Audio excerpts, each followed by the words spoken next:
الحمد لله رب العالمين والعاقبة للمتقين والصلاة والسلام على سيد الأنبياء والمرسلين وعلى آله وأصحابه الطيبين الطاهرين أما بعد فأعوذ بالله من الشيطان الرجيم بسم الله الرحمن الرحيم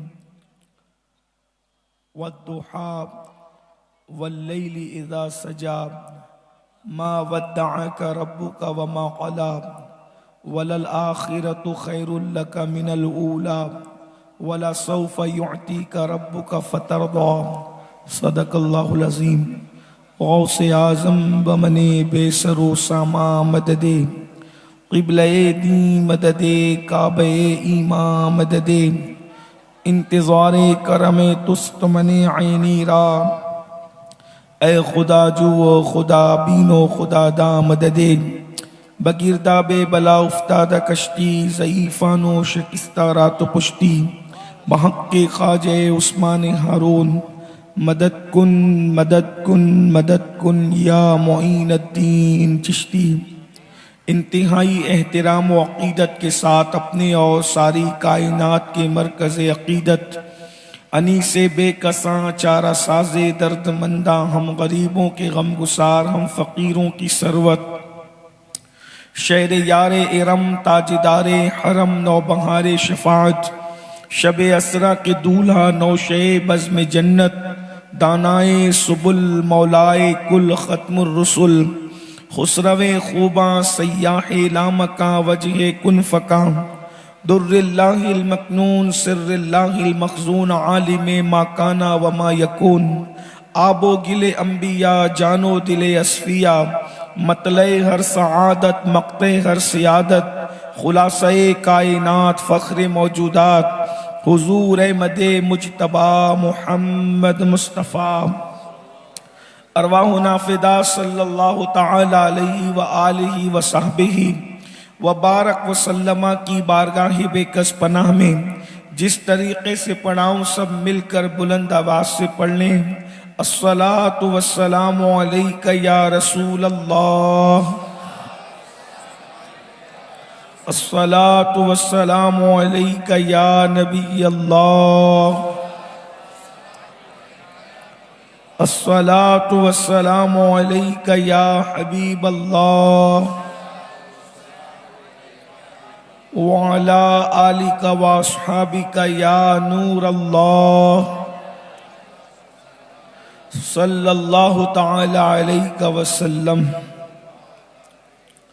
وہ کمال حسن حضور ہے کہ گمان نقص جہاں نہیں، یہی پھول خار سے دور ہے، یہی شمع ہے کہ دھواں نہیں۔ میں نثار تیرے کلام پر ملی یوں تو کس کو زبان نہیں، وہ سخن ہے جس میں سخن نہ ہو، وہ بیان ہے جس کا بیان نہیں۔ فصحا عرب کے بڑے بڑے تیرے آگے یوں ہے دبے لچے، کوئی جانے منہ میں زبان نہیں بلکہ جسم میں جان نہیں۔ وہی لامکاں کے مکیں ہوئے سر عرش تخت نشیں ہوئے، یہ نبی ہیں جن کے ہیں یہ مقام، وہ خدا ہے جس کا مکان نہیں۔ کروں تیرے نام پہ جاں فدا یا رسول اللہ، کروں تیرے نام پہ جاں فدا، کروں تیرے نام پہ جاں فدا، نہ بس ایک جاں دو جہاں فدا، دو جہاں سے بھی نہیں جی بھرا، کروں کیا کروڑوں جہاں نہیں۔ آج کی یہ محفل اپنے آقا و مولا خاتم النبیین قائد المرسلین سید العالمین حضور احمد مجتبی محمد الرسول اللہ صلی اللہ تبارک و تعالی علیہ وآلہ وصحبہ وبارک وسلم کے میلاد کے موقع پر انعقاد پذیر ہے۔ ہم اپنے نبی کا کلمہ پڑھتے ہیں اور ہمارے نبی کو اللہ نے سارے نبیوں میں ایسی فضیلت دی ہے، صرف سمجھانے کے لیے، باقی تو ان کی حقیقت اللہ ہی جانتا ہے، نبی پاک کی تمام انبیاء پر شان اور فضیلت ایسی ہے جیسے سورج کو اللہ نے ستاروں پر فضیلت عطا فرمائی۔ کوئی بھی ستارہ اپنی چمک سے نہیں چمکتا بلکہ سورج کی روشنی سے چمکتا ہے۔ جن لوگوں نے سائنس پڑھا ہے، پڑھتے پڑھاتے انہیں پتا ہے کہ ستاروں میں خود سے چمکنے کی صلاحیت نہیں ہے، بلکہ سورج کی روشنی ان پر پڑتی ہے تو سورج ان کو چمکاتا ہے۔ رات کے وقت جب سورج چھپ جاتا ہے، پردے کے پیچھے ہوتا ہے، تو ستارے چمکتے ہیں، وہ بھی سورج کی وجہ سے۔ اور ستارے ڈوبتے نہیں ہیں، ستارے موجود رہتے ہیں، ستارے غروب نہیں ہوتے، ستارے موجود رہتے ہیں، مگر دن کو جب سورج نکلتا ہے تو سورج کی روشنی میں ستارے چھپ جاتے ہیں۔ وہ ہوتے ہیں مگر چھپ جاتے ہیں۔ امام اس فلسفے کو یوں بیان کرتے ہیں: تو ہے خورشید رسالت پیارے، چھپ گئے تیری ضیاء میں تارے، انبیاء اور ہیں سب ماہ پارے، تجھ سے ہی نور لیا کرتے ہیں۔ تو حضور علیہ الصلوۃ والتسلیم کو یہ فضیلت حاصل ہے، لیکن آج کل ایک طبقہ ایسا ہے کہ جو اللہ کے رسول علیہ الصلوۃ والتسلیم کی دو آنکھوں کو دیکھ کر، حضور کی بھووں کو دیکھ کر، حضور علیہ السلام کی پیشانی کو دیکھ کر، اللہ کے رسول کے ہونٹوں کو دیکھ کر، حضور علیہ السلام کی انگلیوں کو دیکھ چیزیں دیکھتے اور پڑھتے ہیں تو کہتے ہیں کہ رسول اللہ تو ہماری طرح انسان تھے۔ اور یہ بات تقریباً 1.5 صدی سے ایک طبقہ دہراتا آ رہا ہے کہ وہ تو ہماری طرح انسان تھے، وہ تو ہماری طرح بشر تھے، اور پھر اللہ کے رسول صلی اللہ علیہ وآلہ وسلم کو ایک عام انسان کی صف میں لا کر کھڑا کرنے کی ناپاک کوشش کی جاتی ہے، اور اس کے پیچھے سازش انگریزوں کی یہ ہے۔ دراصل یہ بات کہنے والا طبقہ انگریزوں کے ہندوستان میں آنے کے بعد 1857 کے بعد یہ طبقہ پیدا کیا گیا۔ انگریزوں کی سازش تھی کہ کلمہ تو مسلمان پڑھے اپنے نبی کا، مگر نبی کے لیے جو عظمت ایک مومن کے دل میں ہونا چاہیے، رسول کے لیے ایک سچے مومن کے دل میں جو عظمت اور عزت ہونی چاہیے، وہ اس کے دل سے نکل جائے، اس کے دل سے گھٹ جائے۔ اس لیے کہ کلمہ پڑھو گے لیکن رسول کی عظمت اگر دل میں نہیں رہی تو پھر کلمہ پڑھنا تمہیں کوئی فائدہ نہیں دے گا، کلمہ پڑھنا تمہیں کوئی کامیابی کی طرف نہیں لے جائے گا، کلمہ پڑھنا تمہیں جنت میں بھی نہیں لے جا سکتا۔ اس لیے آج میں آپ کے سامنے یہ گفتگو کرنا چاہتا ہوں کہ اللہ کے رسول صلی اللہ علیہ وآلہ وسلم جسم کے اعتبار سے انسان تو ہیں، بالکل انسان ہے، حضور کے انسان ہونے میں کوئی شک نہیں ہے، حضور کے بشر ہونے میں کوئی شک نہیں ہے، بلکہ جو رسول اللہ کو انسان نہ مانے، ہمارے علماء اور فقہا نے لکھا جو نبی کو انسان نہیں مانے گا وہ کافر ہو جائے گا، وہ اسلام کے دائرے سے خارج ہو جائے گا۔ نبی کو انسان ماننا، بشر ماننا، آدمی ماننا یہ ضروری ہے، لیکن اپنی طرح نہیں ماننا چاہیے، کیونکہ ان کا جسم تو ہے۔ اب ان کے جسم کی شان کیا ہے؟ آج کی گفتگو ہم اس عنوان پر کرنا چاہتے ہیں کہ نبی کا جو جسم ہے اس جسم کی شان کیا ہے، تاکہ ہمارے دلوں کے اندر اپنے نبی کی عظمت مزید پیدا ہو، اپنے نبی کی تعظیم مزید پیدا ہو۔ اس لیے کہ ساری عبادتوں پر جو چیز فوقیت رکھتی ہے وہ نبی کی تعظیم ہے، وہ نبی کی عزت ہے، وہ رسول پاک کا احترام ہے۔ اس لیے کہ جو جتنا احترام زیادہ کرے گا، جو جتنی تعظیم زیادہ کرے گا، اللہ اس کو اتنا زیادہ تقوی سے نوازے گا، اللہ اس کو اتنا زیادہ عزت سے نوازے گا۔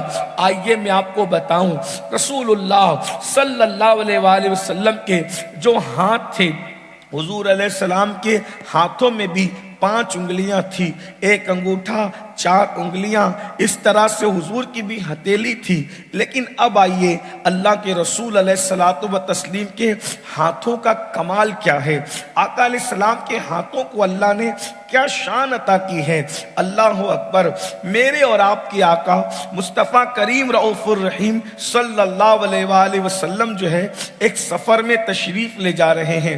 حضور کے ہاتھوں کے اس میں بہت سارے کرامات حضور کے ہاتھوں کی، اور بلکہ حضور علیہ السلام کا کئی معجزات آپ کے سمجھ میں آئیں گے۔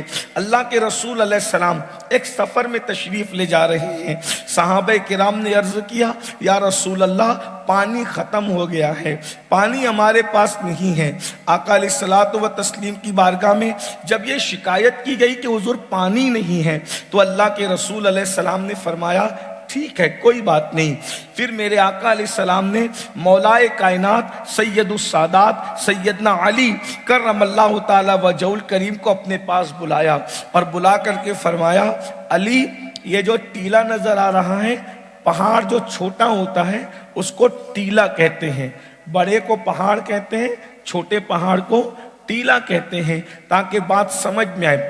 فرمایا یہ جو سامنے ٹیلا نظر آ رہا ہے، اس ٹیلے کے پیچھے ایک حبشی غلام جا رہا ہے اور اس کے پاس مشکیزے میں پانی موجود ہے، اس غلام کو میرے پاس لے آؤ۔ اب آپ غور فرمائیں، یہ رسول اللہ کی آنکھیں ہیں، ہم حضور کی نگاہیں، ہم یہاں اسٹیج پہ بیٹھے ہوئے ہیں، لیکن آخری میں بہت زیادہ لوگ یہاں نہیں ہیں، میں سمجھتا ہوں کہ 2-2.5 ہزار کا وہ کل ملا کے 2.5-3 ہزار کا مجمع ہوگا، لیکن دائیں بائیں بیٹھے ہوئے سب ملا کر اتنے ہیں۔ لیکن اگر سامنے دیکھا جائے تو 1500 سے 1800 لوگ میرے سامنے موجود ہوں گے۔ وہ جو آخری بندہ موجود ہے اس کا چہرہ مجھے نظر نہیں آ رہا ہے، اور مجھے ہی نہیں، اگر میں صحیح کہہ رہا ہوں تو ہمارے علماء کرام اور سادات کرام میری تصدیق کریں گے۔ حضرت پیر طریقت سید محبوب باپو موجود ہیں، سید شبیر باپو موجود ہیں، اسی طریقے سے فیض اللہ باپو کے بڑے بھائی یہاں پر موجود ہیں، یہ سب بزرگان دین علماء کرام ہیں۔ آخری میں جو بندہ موجود ہے ان کا چہرہ ہمیں نظر نہیں آ رہا ہے، ٹوپی کا کلر تو دکھتا ہے لیکن چہرہ نظر نہیں آ رہا ہے، سمجھ میں نہیں آ رہا ہے۔ عبداللہ بیٹھا ہوا ہے، عبد المصطفیٰ بیٹھا ہوا ہے، عبد الرحمن بیٹھا ہوا ہے، خالد بیٹھا ہوا ہے، عبد السلام بیٹھا ہوا ہے، کون ہے ہمیں نظر نہیں آ رہا ہے، حالانکہ فاصلہ چند قدم کا بھی نہیں ہے۔ یہ ہماری آنکھیں ہیں، کوئی بھی بندہ ہو اتنے دور پر ہم آدمی کو پہچان نہیں پاتے، یہ ہماری آنکھیں ہیں۔ اور میں سمجھتا ہوں کہ اگر کوئی اور بھی بندہ یا تیز نظر والا ہو تو شاید وہ بھی نہ بتا سکے کہ کون بیٹھا ہوا ہے، اور اتنی دور سے نظر نہیں آتا۔ اور بہت دور اگر ہو تو وہ لائٹ نظر آ رہی ہے مگر وہاں کون ہے کیا ہے کچھ سمجھ میں نہیں آ رہا ہے۔ اسی طرح بہت قریب بھی ہونا، ایک دم فوکس کے قریب یا بالکل منہ کے منہ قریب اگر کوئی ہو جائے تو بھی ہم اس کو پہچان نہیں پاتے، دور ہو تو بھی نہیں دکھتا، بہت قریب ہو تو بھی نہیں دکھتا، بہت روشنی ہو تو بھی نہیں دکھتا، یعنی کئی فوکس ایک ساتھ اگر ہماری آنکھوں کے سامنے لگا دیے جائیں تو بھی نہیں دکھتا، اندھیرا ہو تو بھی نہیں دکھتا، آگے کا دکھتا ہے محدود ہے، پیچھے کا تو دکھتا ہی نہیں، یہ ہے۔ مگر حضور علیہ السلام کو اللہ نے جو آنکھیں دی تھی وہ آنکھیں جیسے اجالے میں دیکھتی تھی ویسے اندھیرے میں بھی دیکھتی، اور جیسے دور کا دیکھتی تھی بہت دور، ویسے بہت قریب کا بھی دیکھتی تھی، اور جیسے بہت اندھیرے میں دیکھتی تھی بہت زیادہ روشنی اور فوکس میں بھی دیکھتی۔ ذرا غور کیجئے، جب یہ چاند اور سورج کی روشنی اتنی ہے، سورج کو دیکھ لیں کہ سورج جب دوپہر کے وقت میں ہو تو ہم زمین پہ کھڑے رہ کر چوتھے آسمان پر چمکنے والے سورج کو نہیں دیکھ سکتے، آنکھ لڑا کے دیکھ سکتے، 4 آسمانوں کا فاصلہ ہے نہیں دیکھ سکتے، لیکن یہ سورج کا نور ہے جس کو ہم نہیں دیکھ سکتے آنکھ لڑا کر، اور اللہ کے رسول نے اللہ کو اتنے قریب سے دیکھا۔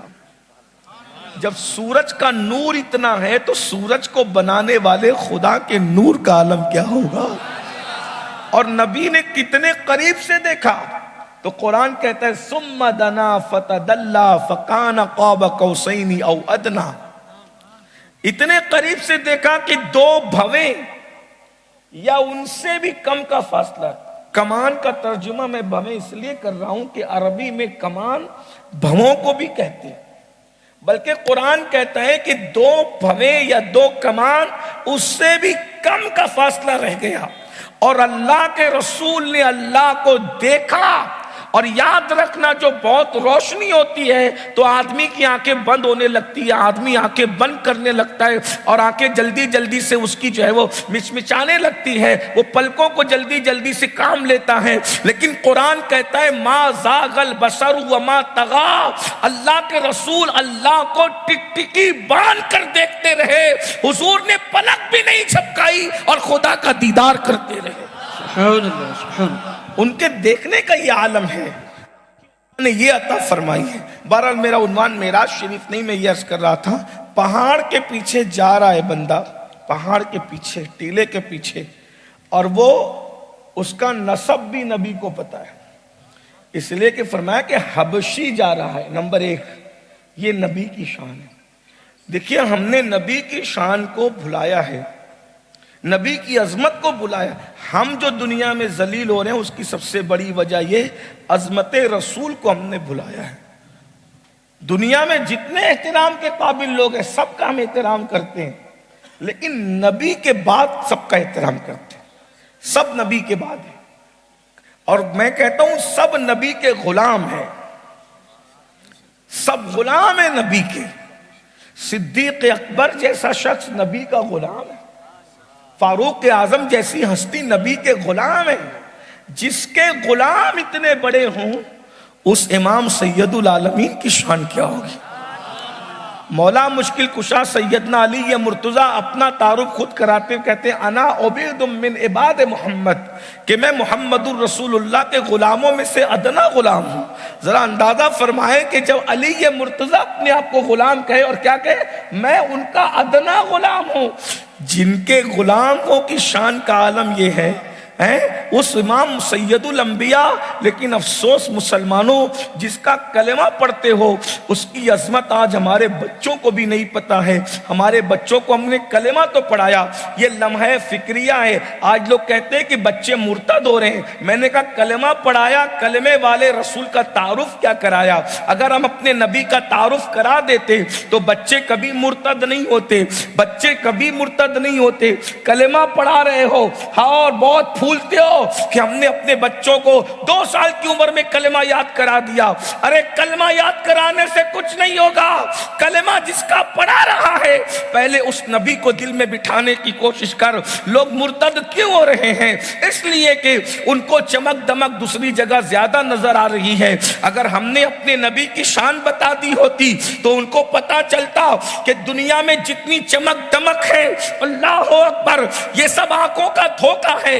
اگر اصلی چمک کہیں موجود ہے تو وہ آمینہ کے لال میں موجود ہے، مصطفیٰ جان رحمت میں موجود ہے۔ جلدی جلدی سے چلتا ہوں، اللہ اکبر۔ تو آقا علیہ السلام، اب میں جلدی جلدی سے بات پوری کرنے لگا ہوں، لیکن سب توجہ سے سننا اور اپنی نسلوں کے دلوں میں ان چیزوں کو منتقل کرنا ہوگا۔ نمبر 1، جانے والا جا رہا ہے، حبشی ہے، یعنی اس کا وطن بھی نبی کو معلوم ہے۔ نمبر 2، اس کے ہاتھ میں پانی ہے، یہ بھی نبی کو معلوم ہے۔ اللہ کے رسول علیہ الصلوۃ والتسلیم وہ پہاڑ کے پیچھے ہے، وہ بھی نبی کو معلوم ہے۔ اس کا رنگ گورا نہیں ہے، وہ بھی نبی کو معلوم ہے۔ وہ آزاد نہیں ہے بلکہ وہ غلام ہے، یہ بھی نبی کو معلوم ہے۔ اور اللہ کے رسول نے مولا علی کو بلا کر فرمایا اس کو میرے پاس لے آؤ۔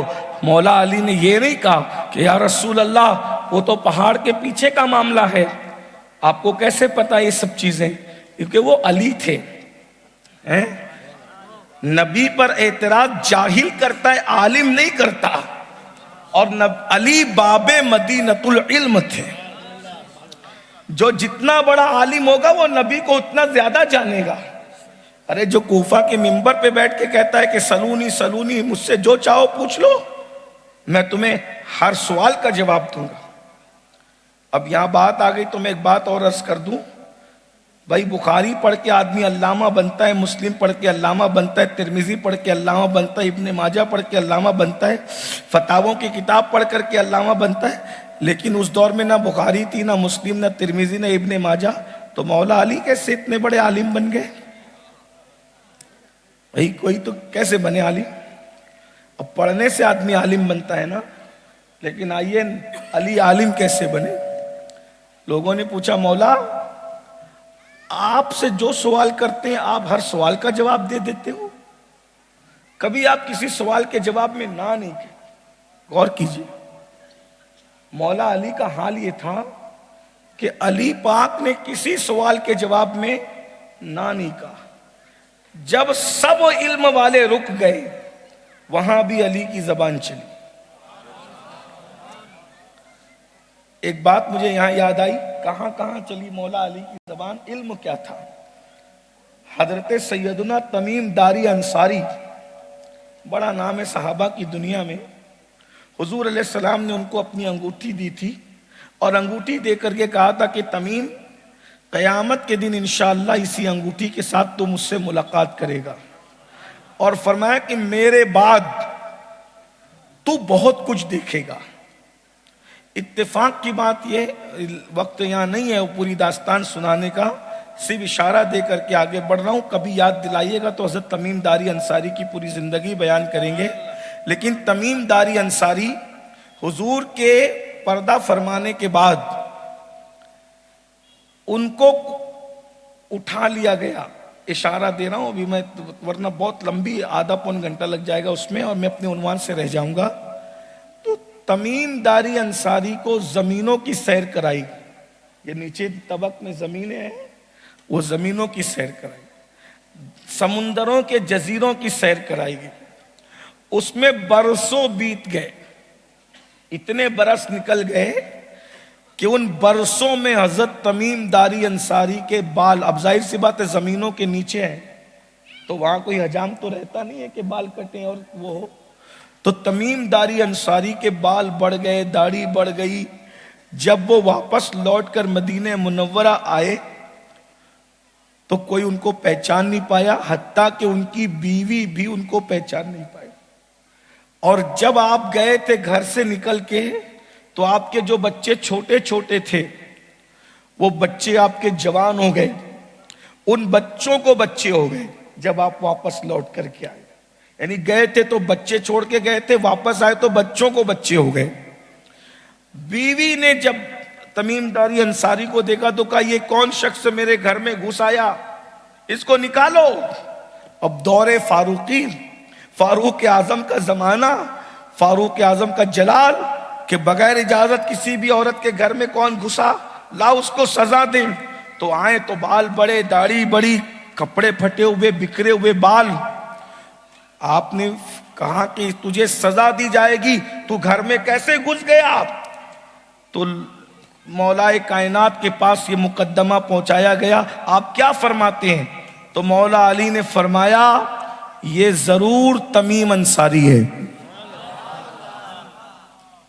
اور فرمایا کہ یہ بہت کچھ دیکھ کر آ رہا ہے، ابھی یہ بیان کرے گا تو تمہیں پتا چلے گا کہ یہ کیا کیا دیکھ کر آیا ہے۔ اور پھر انہوں نے بہت کچھ بیان کیا، بہت بیان کیا، وہ ایک تفصیل ہے، آپ اپنے علماء سے پوچھیں گے تو آپ کو بتائیں گے، کتابوں میں آپ کی حیات میں لکھا ہوا ہے۔ انہوں نے بتایا کہ میں زمینوں کو گھوما، جنات آپ کو اٹھا کر کے لے کے گئے تو زمینوں کی سیر کی آپ نے، سمندروں کی سیر کی آپ نے، سلیمان علیہ السلام کی انگوٹھی بھی آپ کو ہاتھ میں آئی، وہ ایک طویل داستان ہے، لیکن بہرحال مولا کائنات نے اس کی تصدیق فرمائی۔ اور وہاں بھی آپ چپ نہیں رہے، مولا مشکل کشا کے پاس اتنا علم تھا کہ ایک مرتبہ کوفہ میں جھگڑا ہو رہا تھا، لڑائی ہو رہی تھی اور میاں بیوی کی۔ صبح صبح مولا علی نیند سے جب بیدار ہوئے تو اپنے غلام سے فرمایا کہ وہ فلاں کوفہ کا محلہ ہے تو وہاں ذرا چلے جاؤ، دو میاں بیوی آپس میں جھگڑا کر رہے ہیں، ان کو میرے پاس اٹھا کر کے لاؤ۔ اب بتاؤ جھگڑا کس محلے میں ہو رہا ہے، کہاں ہو رہا ہے؟ اب مولا علی فرماتے ان کو میرے پاس لاؤ۔ وہ اٹھا کر کے غلام لایا تو آپ نے فرمایا بھئی تم لوگ دونوں جھگڑا کیوں کرتے ہو؟ تو شوہر نے کہا کہ مولا یہ جو میری بیوی ہے تو یہ جب سے اس سے نکاح کیا ہے، جب میں اس کے قریب جاتا ہوں تو مجھے گھن آتی ہے، نفرت آتی ہے، اور ایسی نفرت آتی ہے کہ میں اس کو بیوی نہیں سمجھتا، میرا جی چاہتا ہے اس پہ چڑچڑ کرنے کو، لڑنے کو، جھگڑنے کو۔ مولا پاک نے فرمایا ٹھیک ہے میں ابھی مسئلہ حل کرتا ہوں۔ جو اس کی بیوی تھی اس کی بیوی کو کہا کہ میں جو کہوں گا تو سچ جواب دے گی؟ اس نے کہا مولا بالکل میں سچ کہوں گی۔ مولا نے فرمایا تو نے اپنے کسی رشتہ دار سے بدکاری کروائی تھی؟ اب مولا کہہ رہے ہیں تو اس کو کہنا پڑا جو سچ تھا۔ کہاں میں نے بدکاری کرائی تھی؟ تو کہا اس بدکاری سے تیرے شکم میں بچہ آیا تھا۔ کہا یہ بھی سچ ہے۔ پھر تو نے بچے کو جنم دیا تھا جنگل میں؟ کہا یہ بھی سچ ہے۔ یہ بات تیرے اور تیری ماں کے سوا کسی کو معلوم نہیں؟ کہا یہ بھی سچ ہے۔ کہا جب تیری ماں کے ساتھ تو وہ جنم دیے ہوئے بچے کو لے جا کر کے جنگل میں پھینکی، یہ سچ ہے؟ کہا ہاں۔ تو جب تم بچے کو پھینک کر کے گھر آ رہے تھے ایک کتا آیا تھا؟ کہا مولا یہ بھی سچ ہے۔ وہ کہا وہ کتا اس بچے کو کھانا چاہتا تھا؟ کہا مولا یہ بھی سچ ہے۔ کہا تیری ماں نے وہ پتھر اٹھا کر کتے کو مارا تھا؟ کہا یہ بھی سچ ہے۔ تو کتے کو پتھر لگنے کی بجائے بچے کی پیشانی میں وہ پتھر لگ گیا تھا؟ کہا مولا یہ بھی سچ ہے۔ تو تیری ممتا جاگی تھی اور تو نے کہا تھا میں یہ بچہ اگرچہ حرام کا ہے لیکن اس کی ماں ہوں، تو اس کے پیشانی میں پتھر لگ گیا غلطی سے، تو تو نے اپنے دوپٹے کو پھاڑ کر اس بچے کے سر پہ باندھا تھا؟ کہا مولا یہ بھی سچ ہے۔ تو کہا اس بچے کے پیشانی پر جو زخم کا نشان آیا تھا اس کو پہچان سکے گی؟ کہا اگر دیکھوں گی تو پہچان لوں گی۔ اس جوان سے کہا ذرا اپنی پگڑی ہٹا، اپنا امامہ ہٹا۔ جب اس نے امامہ اور پگڑی ہٹائی تو دیکھا کہ پتھر کا نشان تھا۔ کہا دیکھ یہ وہی پتھر کا نشان ہے، یہ تیرا شوہر نہیں ہے، یہ وہی تیرا بیٹا ہے جس کو تو نے پھینکا تھا۔ اس کی پرورش کی گئی اور وہ جوان ہو گیا اور غلطی سے تیرے ساتھ نکاح ہو گیا۔ اللہ کی غیرت کو گوارا نہیں ہے کہ بیٹا ماں کے ساتھ بدکاری کر لے، تو جب تیرا نکاح ہوا تو اللہ تجھے بدکاری سے بچانا چاہتا ہے اب، اور تیرے بچے کو بھی بچانا چاہتا ہے۔ تو نکاح ہونے کے بعد جب یہ تیرے قریب آتا ہے تو اللہ اس کے دل میں نفرت ڈال دیتا ہے، تو اس کی بیوی نہیں ہے، تو اس کی ماں ہے، اور اے جوان یہ تیری بیوی نہیں ہے، یہ تیری ماں ہے اور تو اس کا بیٹا ہے۔ جا بیوی بنا کے نہ رکھ، اس کو ماں کی حیثیت سے رکھ اور اس کی خدمت کر۔ یہ علم ہے، یہ علم ہے مولا علی کا۔ اب یہ علم آیا کہاں؟ یہ تو بات ہے نا، یہ علم آیا۔ اب مولا سے کسی نے پوچھا یہ علم آیا کہاں سے؟ اور مولا فرماتے ہیں جب میں رسول اللہ کو غسل دے رہا تھا وصال کے بعد، تو میرے دل میں خیال آیا اب حضور کو غسل آخری بار دیا ہے، اب حضور ملیں گے کہاں؟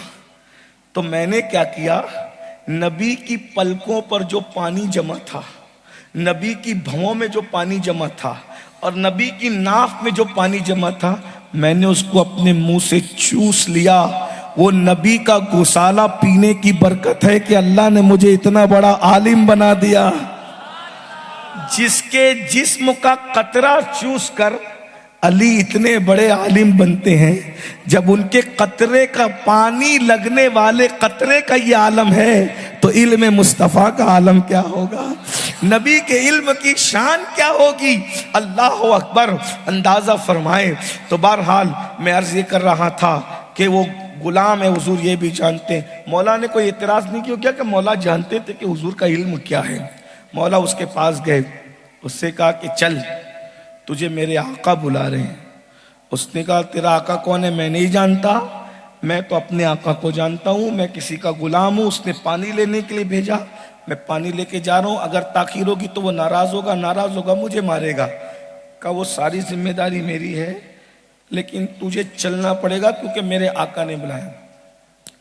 اس نے کہا میں تاخیر ہوگی تو مار کھاؤں گا۔ کہا وہ کچھ بھی نہیں ہوگا لیکن میں یہ ضمانت لیتا ہوں، لیکن تو چل تو صحیح۔ مولا مشکل کشا نے کہا وہ چلا۔ آج تھوڑا میں معذرت چاہتا ہوں، جیسے آپ مجھ سے روزانہ گفتگو سننے کے عادی ہیں، میں ویسے نہیں کر سکوں گا آج گفتگو، کیونکہ آج آپ دیکھ رہے ہیں تھوڑا سا، زیادہ نہیں تھوڑا سا گلا میرا ساتھ نہیں دے رہا ہے، کچھ سفر کی وجہ سے، نیند کی وجہ سے تھوڑا سا گلے پر اثر آ گیا ہے، تھوڑی سی تکلیف ہے، زیادہ نہیں، بہت مختصر سی گلے میں تکلیف ہے، آواز بیٹھی ہوئی ہے، لیکن آپ بہت اچھے سے سن رہے ہیں تو میں اپنا عنوان پورا کروں گا۔ اور میں سمجھتا ہوں کہ آپ کو آواز کی ضرورت نہیں ہے، جس کا ذکر ہو رہا ہے وہ ذکر بہت بڑا ہے، تو بیٹھی ہوئی آواز سے بھی حضور کا ذکر سنا جا سکتا، یعنی راجکوٹ والے یہ ثبوت دیں گے کہ حضور کے ذکر کے لیے اچھی آواز کی ضرورت نہیں ہے، بلکہ پھٹے باز سے بھی حضور کا ذکر کوئی کر دے تو اچھا ہی لگتا ہے، کیونکہ وہاں آواز نہیں دیکھی جاتی، وہاں تو دل دیکھے جاتے ہیں۔ تو تھوڑی سی معذرت، آپ کو تھوڑا سا پھٹی ٹوٹی آواز کان پہ بار بھی لگے گی، لیکن آج تھوڑا برداشت کر لیجئے، ورنہ الحمدللہ حضور کی نالین کا صدقہ ہے، میری آواز بہت اچھی ہے، اس پہ میں فخر نہیں کرتا، میں اس پہ شکر کرتا ہوں۔ اچھا جلدی بیٹھتی بھی نہیں ہے، جلدی بیٹھتی بھی نہیں ہے، لیکن کچھ ہو گیا، اب جو ہو گیا وہ ہو گیا۔ ایک بار سب درود شریف پڑھیں، بات آگے وہاں سب مل کے درود شریف پڑھیں۔ رب صلی وسلم دائما ابدا علی حبیبک خیر الخلق کلہم۔ تو میں بات کروں نا آپ کے سامنے، برداشت کر لیں گے نا سب لوگ؟ ایک بار پھر بلند آواز سے درود شریف پڑھنے۔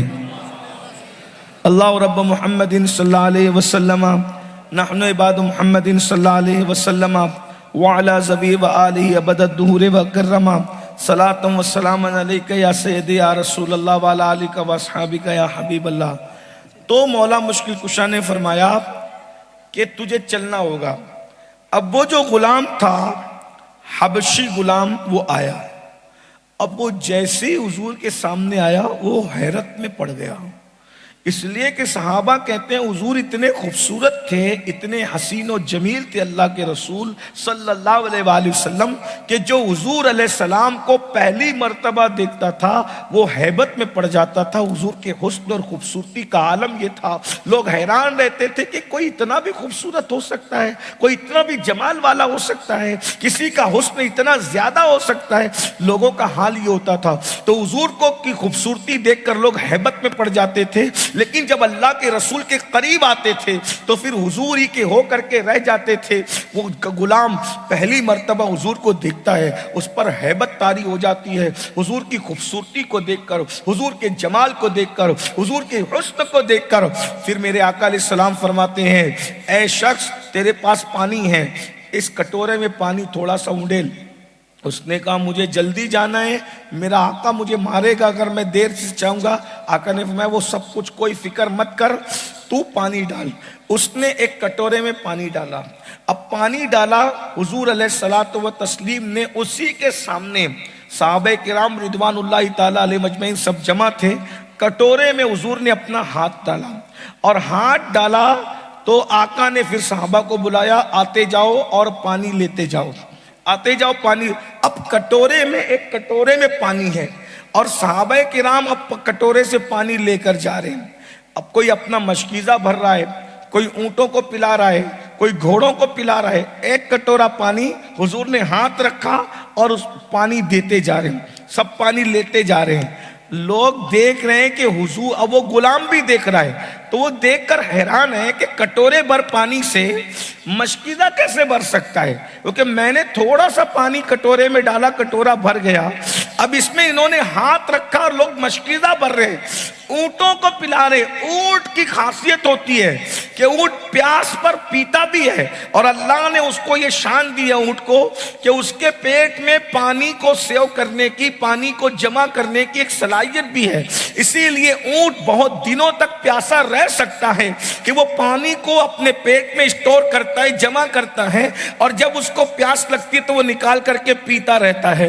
اس لیے اور جانوروں کی طرح اونٹ کو جلدی پیاس نہیں مل لگتی، جب بھی اس کو پانی ملتا ہے اللہ نے اس کو یہ صلاحیت دی ہے کہ وہ پانی کو اسٹور کرتا ہے۔ جو لوگ سائنس پڑھتے پڑھاتے ہیں وہ اس کی تصدیق کریں گے، میں کوئی بات ایسی صرف مذہبی کتاب سے نہیں کہہ رہا ہوں، بلکہ دنیاوی کتب میں بھی لکھا ہے، جو اونٹ پر ریسرچ کر چکے ہیں وہ بتاتے ہیں کہ اونٹ پانی کو پیٹ میں جمع کر سکتا ہے۔ تو اونٹ بہت زیادہ پانی پیتا ہے، اس لیے کہ اس کو اسٹور بھی کرنا ہوتا ہے۔ اللہ اکبر! تو اونٹوں کو بھی پلایا، خود بھی پیا، وضو کرنے والوں نے وضو کیا، گھوڑوں کو بھی پلایا۔ تو جب لوگوں نے دیکھا کہ ایک کٹورے سے اتنا پانی نکل کیسے رہا ہے تو لوگوں کو سمجھ میں آیا وہ کٹورے کے اندر جو نبی نے اپنا ہاتھ رکھا ہے تو انگلیوں سے پانی کے چشمے جاری ہو گئے ہیں۔ آپ دنیا میں کوئی انسان لائیے جس کی انگلیوں سے پانی کے چشمے نکلے ہیں، پانی کے چشمے اگر کسی کی انگلی سے نکلے ہیں تو صرف وہ ایک ذات ہے، مصطفیٰ جان رحمت کی ذات۔ انگلیاں ہیں فیض پر، ٹوٹے ہیں پیاسے جھوم کر، ندیاں پنجاب رحمت کی یہ جاری، واہ واہ، اللہ اکبر، اللہ اکبر۔ وہ غلام حیران رہ گیا جب سب لشکر نے پانی پی لیا، سب نے پانی بھر لیا، تو بھرنے کے بعد حضور فرماتے ہیں جتنا پانی تیرے مشکیزے سے تو نے نکال کے خالی کیا تھا تو بھی اس کو واپس لے. اس نے واپس لے لیا پانی. اب اس کا مشکیزہ تو بھر گیا. وہ کہتا ہے آپ کون ہیں؟ وہ کہتا ہے آپ کون ہیں؟ تو مولا علی فرماتے ہیں یہ میرا آقا ہے. وہ تیرا آقا ہے نا جو تیرا انتظار کر رہا ہے، یہ میرا آقا ہے. اور پھر حضور کا تعارف کرایا یہ اللہ کے رسول ہے، اللہ کے نبی ہیں. اور پھر وہ غلام یہ معجزہ دیکھ کر کلمہ پڑھ کے مسلمان ہو. اب کلمہ پڑھ کے جب مسلمان ہوا تو حضور علیہ السلام سے اس نے کہا کہ میں گھر جاؤں گا تو مار کھاؤں گا. حضور نے فرمایا ایسا نہیں ہوگا. اور حضور نے اپنا ہاتھ لیا اور اس کے چہرے پہ پھیر دیا. جب اس کے چہرے پہ پھیرا تو وہ جو حبشی تھا، حبشی لوگ کالے ہوتے ہیں، جب حضور نے ہاتھ چہرے پہ پھیرا تو اس کا چہرہ چاند کی طرح چمکنے لگا، وہ خوبصورت ہو گیا. ہاں ایک بات یاد رکھنا، یہ میرا چیلنج ہے. خوبصورت انسان کسی دوسرے کو خوبصورت نہیں بنا سکتا. یوسف علیہ السلام بھی خوبصورت تھے لیکن یوسف علیہ السلام نے کسی کو خوبصورت نہیں بنایا. میرے نبی ایسے خوبصورت کہ حضور جس کو ہاتھ لگا دے وہ بھی خوبصورت ہو جائے. اب کیا ہوا؟ وہ گیا تو لوٹا تو اس کا مالک پوچھتا ہے تو کون ہے؟ کہا میں تیرا غلام ہوں. کوئی میرا اس شکل کا میرا کوئی غلام نہیں ہے. کہا بھائی میں فلاں ہوں. اور وہ فلاں تو ایسا نہیں تھا. اس نے سب بتایا لیکن اس نے نہیں مانا. وہ کہا بس میں تجھے حقیقت بتا دوں، ایک نور والے سے میری ملاقات ہو گئی، اس نے ہاتھ کیا لگا دیا، میں بھی چمک گیا. اگر تجھے بھی چمکنا ہے تو تو بھی ان کے پاس چل. اس کو لایا، وہ بھی حضور کو دیکھتا ہے تو کلمہ پڑھ کے مسلمان ہو گیا. یہ حضور کے ہاتھوں کے شان. اب اگر کوئی بندہ کہتا ہے کہ حضور کے ہاتھ تو ہماری طرح ہیں، تو کیا ہاتھوں سے کوئی اس طرح کر سکتا ہے؟ ایک بات اور، ہاتھوں پر بات آئی تو ایک بات اور سنیے دل کے کانوں سے. کیا شان ہے اپنے نبی کی نا. ایک بار ایسا ہوا کہ حضور کی محفل سجی تھی. محفل کے اندر اللہ کے رسول علیہ السلام باتیں کر رہے تھے. اب جب ہم نبی کی بات کرتے ہیں تو اتنا مزہ آتا ہے. کوئی بھی عاشق رسول جب نبی کی بات ہو، رات بھر بھی بات ہو، کوئی اٹھ کے جا سکتا ہے؟ ہم نے تو دیکھا ہے کہ لوگ دو سوا دو گھنٹہ میں نبی پاک کی بات کرتا ہوں، لوگ پیشاب روک کر بیٹھے رہتے ہیں. اور جیسے صلاۃ السلام ہوتا ہے لوگ بھاگتے ہیں. تو لگتا ہے کہ کیوں بھاگ رہے ہیں، ہے نا؟ وجہ ارے یار اتنا اچھا لگ رہا تھا حضور کا ذکر سننا کہ استنجا کے لیے بھی جانے کو جی نہیں چاہ. ارے جب نبی کی بات ہوتی ہے تو اتنا اچھا لگتا ہے. جب نبی خود باتیں کرتے ہوں گے تو کتنا مزہ آتا ہوگا. سبحان اللہ، کیا مزہ آتا. اور وہ صحابہ تھے جنہوں نے نبی کی باتیں نبی کی زبان سے سنی. میرے امام کہتے ہیں میں نثار تیرے کلام پر ملی یوں تو کس کو زبان ہے. ارے زبان تو سب کے پاس ہے نا، لیکن یا رسول اللہ آپ کی بات ہی الگ ہے. میں نثار تیرے کلام پر ملی یوں تو کس کو زبان نہیں. وہ سخن ہے جس میں سخن نہ ہو، وہ بیان ہے جس کا بیان ہے. اور جب نبی بات کرتے تھے تو کیا ہوتا تھا؟ کہتے فصحا عرب کے بڑے بڑے تیرے آگے یوں ہے دبے لچی. بڑے بڑے عرب کے باتیں کرنے والے فصیح و بلیغ لوگ جن کو اللہ نے باتیں کرنے کی صلاحیت دی ہے، جب آپ بات کرتے ہیں تو وہ بڑے بڑے عرب کے فصحاء ایسے دبے لچے نظر آتے ہیں. کوئی جانے منہ میں زبان نہیں بلکہ جسم میں جان نہیں.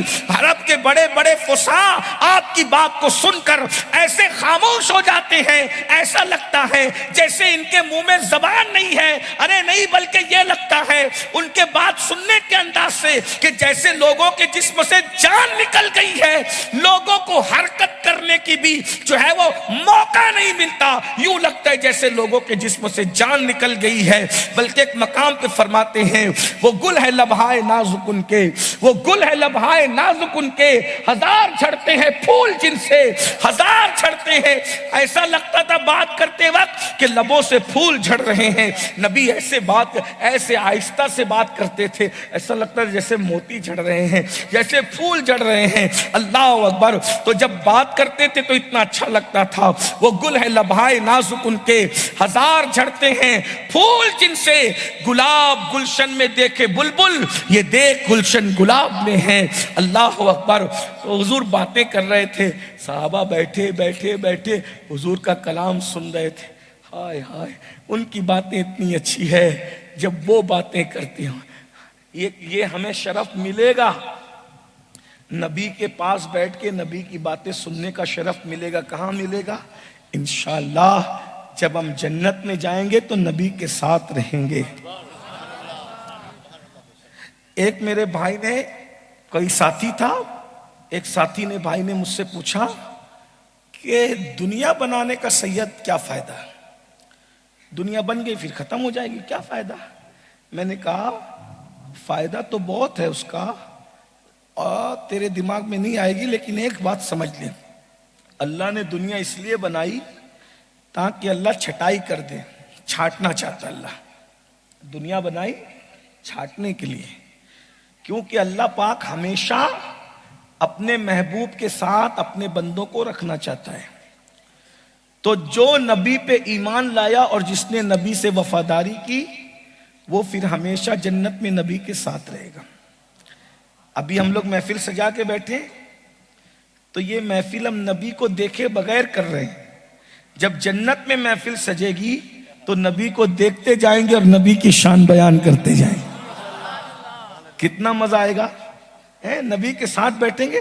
ارے پیر صاحب کے ساتھ بیٹھو تو اٹھنے جی نہیں چاہتا ہے۔ جنت کا خوبصورت ماحول ہوگا، جنت کا حسین ماحول ہوگا، اور اس میں نبی تخت پر جلوہ گر ہوں گے، اور ہم سب غلام نبی کو گھیرے ہوئے بیٹھے ہوں گے۔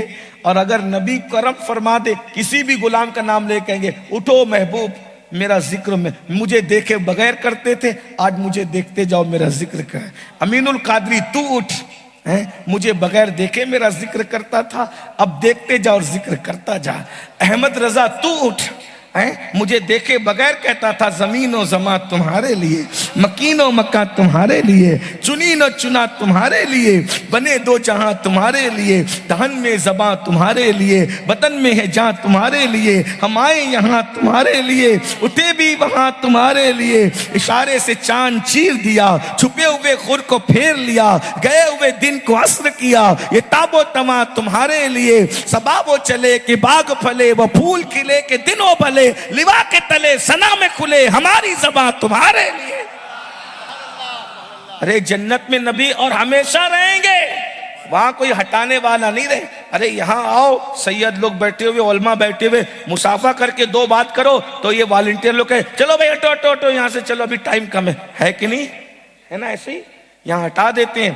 پیر صاحب کے پاس سے ہٹانے والے خدام ہیں، علماء کے پاس سے ہٹانے، مجبوری ہے، نہیں ہٹائے تو کیا کریں، دوسرے لوگ نہیں مل پائیں گے، لیکن وہاں کسی کو ہٹایا نہیں جائے گا۔ نبی کی بارگاہ میں جو جتنا مقبول ہوگا وہ بیٹھا رہے گا نبی کے ساتھ۔ بلکہ حضور نے تو بتایا نا کہ مجھ سے محبت کرو، میری آل سے محبت کرو، جنت میں میرے ساتھ رہو گے۔ حضور سے محبت کرو، حضور کی آل سے محبت کرو، حضور سے وفا کرو۔ اب آپ تو کہیں گے سید ہم تو حضور سے محبت کرتے ہیں۔ میں نے کہا بھائی کیسی محبت کرتے ہو؟ ایسے منہ کی محبت سے کام نہیں چلتی۔ بہت معافی کے ساتھ راجکوٹ والوں برا مت ماننا، گرد و نواز سے آنے والوں برا مت، یہ منہ کی محبت ہے، یہ منہ کی محبت سے کام نہیں چلتا۔ لڈو لڈو کہنے سے منہ میٹھا نہیں ہوتا، شہد شہد کہنے سے منہ میٹھا نہیں ہوتا، گڑ گڑ کہنے سے منہ میٹھا نہیں ہوتا، شکر شکر کہنے سے منہ میٹھا نہیں ہوتا۔ کون سی محبت ہے؟ بتاؤ کون سی محبت؟ تم کاروبار سے محبت کرتے ہو تو 8 گھنٹہ محنت کرتے ہو کہ نہیں کرتے کاروبار کے لیے؟ مال سے محبت ہے نا، نوٹوں سے محبت ہے، سب کرتے ہیں۔ بڑی معافی کے ساتھ ہم لوگ اوپر بیٹھے ہیں نا، ہم لوگوں کو بھی مال سے محبت ہے، کوئی غلط بات نہیں ہے، برا مت ماننا۔ دیکھو جو سچی ہے وہ بول دینا چاہیے، مرنا ہے اللہ کو منہ دکھانا ہے، سب کو محبت ہے۔ یہ سب بیٹھے میں ان کو بھی محبت ہے، آپ کو بھی ہے۔ مال کے لیے کیا کرتے ہو؟ 8 گھنٹہ محنت کرتے ہو کیونکہ مال سے محبت ہے۔ کوئی 10 گھنٹہ محنت کرتا ہے، مال سے محبت ہے۔ کوئی 12 گھنٹہ محنت کرتا ہے، مال سے محبت ہے۔ اور جس سے محبت ہوتی ہے اس کو پانے کے لیے محنت کرتا ہے کہ نہیں کرتا آدمی؟ تو مال سے محبت ہے کوئی دلی تک جا رہا ہے مال کمانے، کوئی سعودی تک جا رہا ہے مال کمانے، کوئی دبئی تک جا رہا ہے مال کمانے، امریکہ افریقہ تک جا رہا ہے مال کمانے۔ مال کمانے جھوٹ بھی بولتے ہو، مال کمانے سچ بھی بولتے ہو۔ مال کے لیے اپنے بھائی سے بھی جھگڑا کر لیتے ہو، مال کے لیے اپنی ماں سے بھی جھگڑا کر لیتے ہو، مال کے لیے لوگ اپنے باپ سے بھی جھگڑا کر لیتے ہیں۔ ایک شخص میرے پاس آیا، میں ایسے استغفراللہ کوئی گڑی ہوئی باتیں نہیں کرتا ہوں کہ یہ آیا وہ آیا، ایسے میں بنا کے نہیں بولتا ہوں، کیونکہ ایسے باتیں بنا کے بولنا بھی جھوٹ بولنا حرام ہے نا۔ ایک اس نے بولا کہ سید دعا کر دے، میں نے کہا کیا بولے؟ میرے ابا بیمار ہے۔ میں نے کہا اللہ شفا دے۔ بولے نہیں حضرت ایسے مت بولو۔ میں نے کہا پھر کیا بولوں؟ بولے بہت بیمار رہتے ہیں، اب سب خدمت کرتے کرتے تھک گئے ہیں، دعا کرو اللہ ابا کو اٹھا لے۔ میں نے کہا استغفراللہ لا الہ۔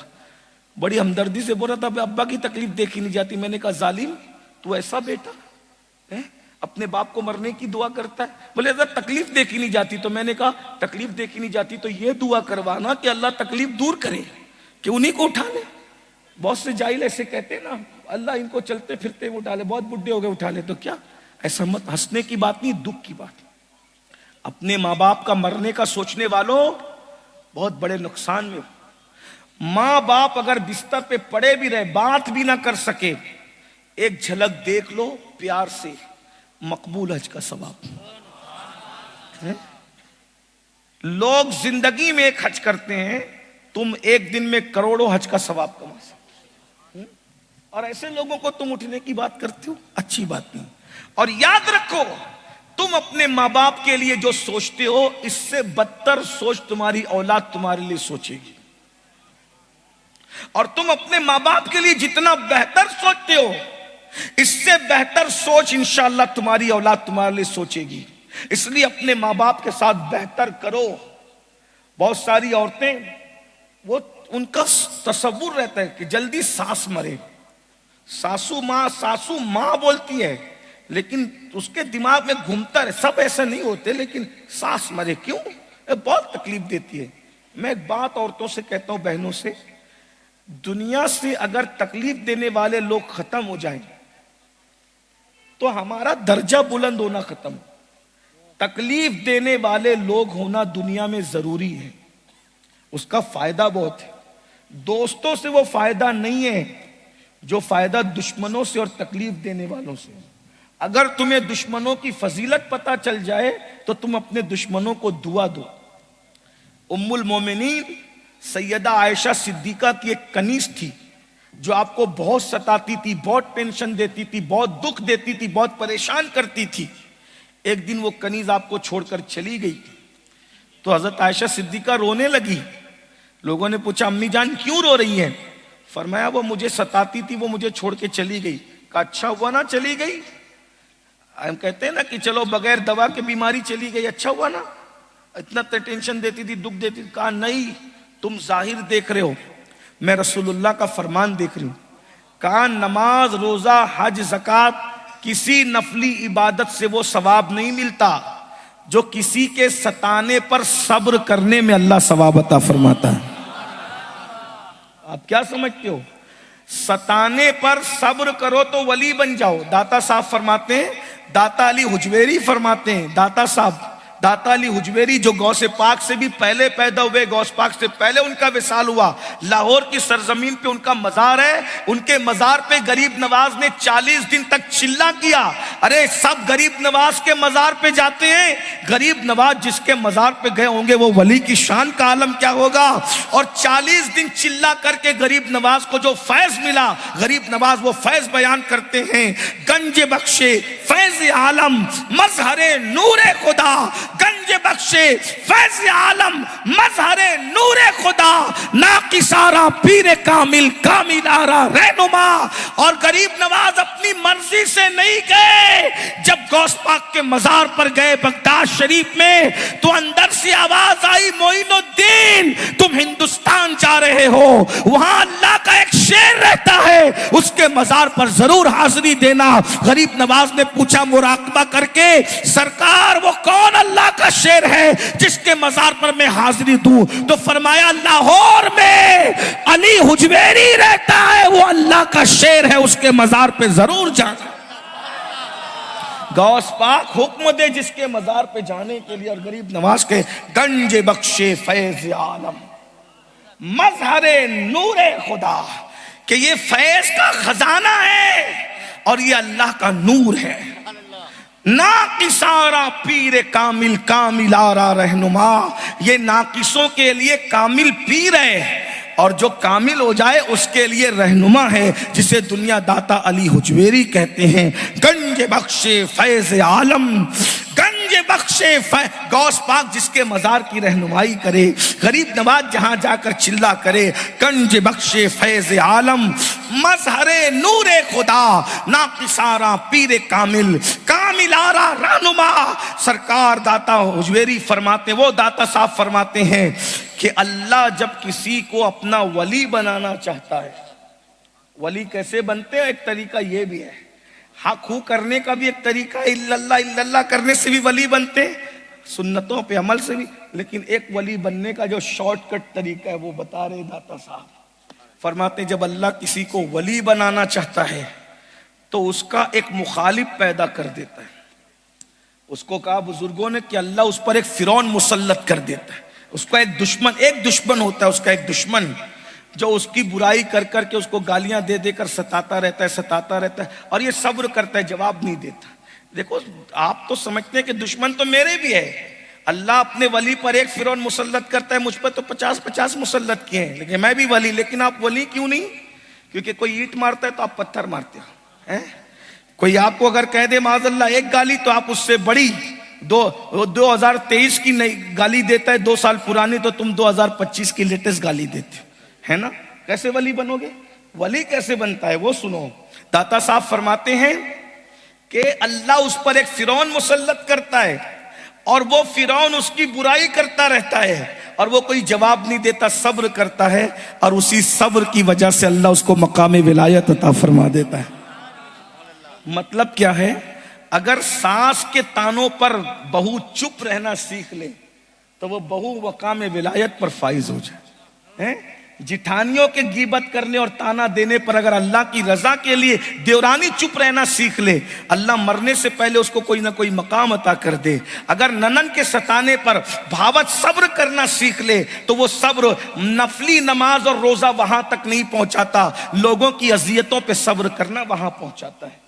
تو یہ بات دور نکل جاتی ہے۔ تو میں عرض یہ کر رہا تھا جلدی سے سمیٹتے ہوئے باتوں کو، کہ ستانے والوں پر پریشان نہیں ہونا، دکھ دینے والوں پہ پریشان نہیں ہونا۔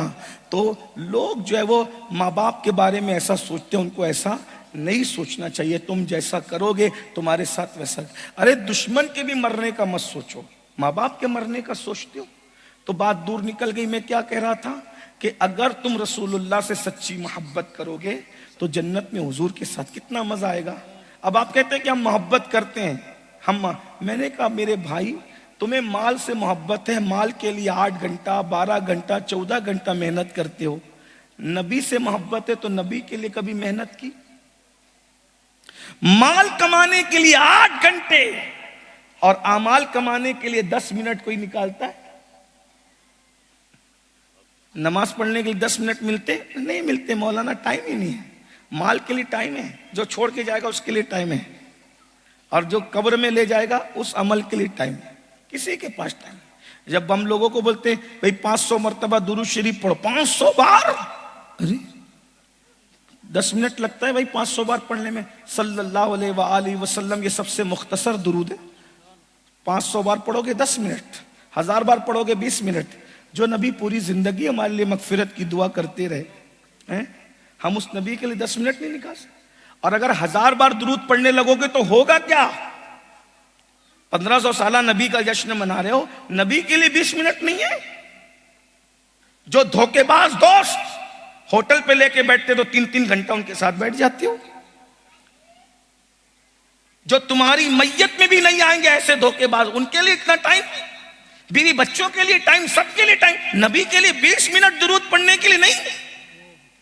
1000 بار اگر درود پڑھنے لگو گے تو ہوگا کیا؟ فرمایا گیا جو کثرت سے درود پڑھتا ہے، پہلی بات تو یہ کہ انشاءاللہ اس کا خاتمہ ایمان پر ہوگا۔ نمبر 2، جب وہ مرے گا تو مرتے وقت رسول اللہ کی زیارت کرے گا۔ نمبر 3، اس کو موت بعد میں آئے گی، پہلے جنت میں اس کا ٹھکانہ اس کو دکھایا جائے گا کہ جنت میں تجھے اس محل میں رکھا جائے گا۔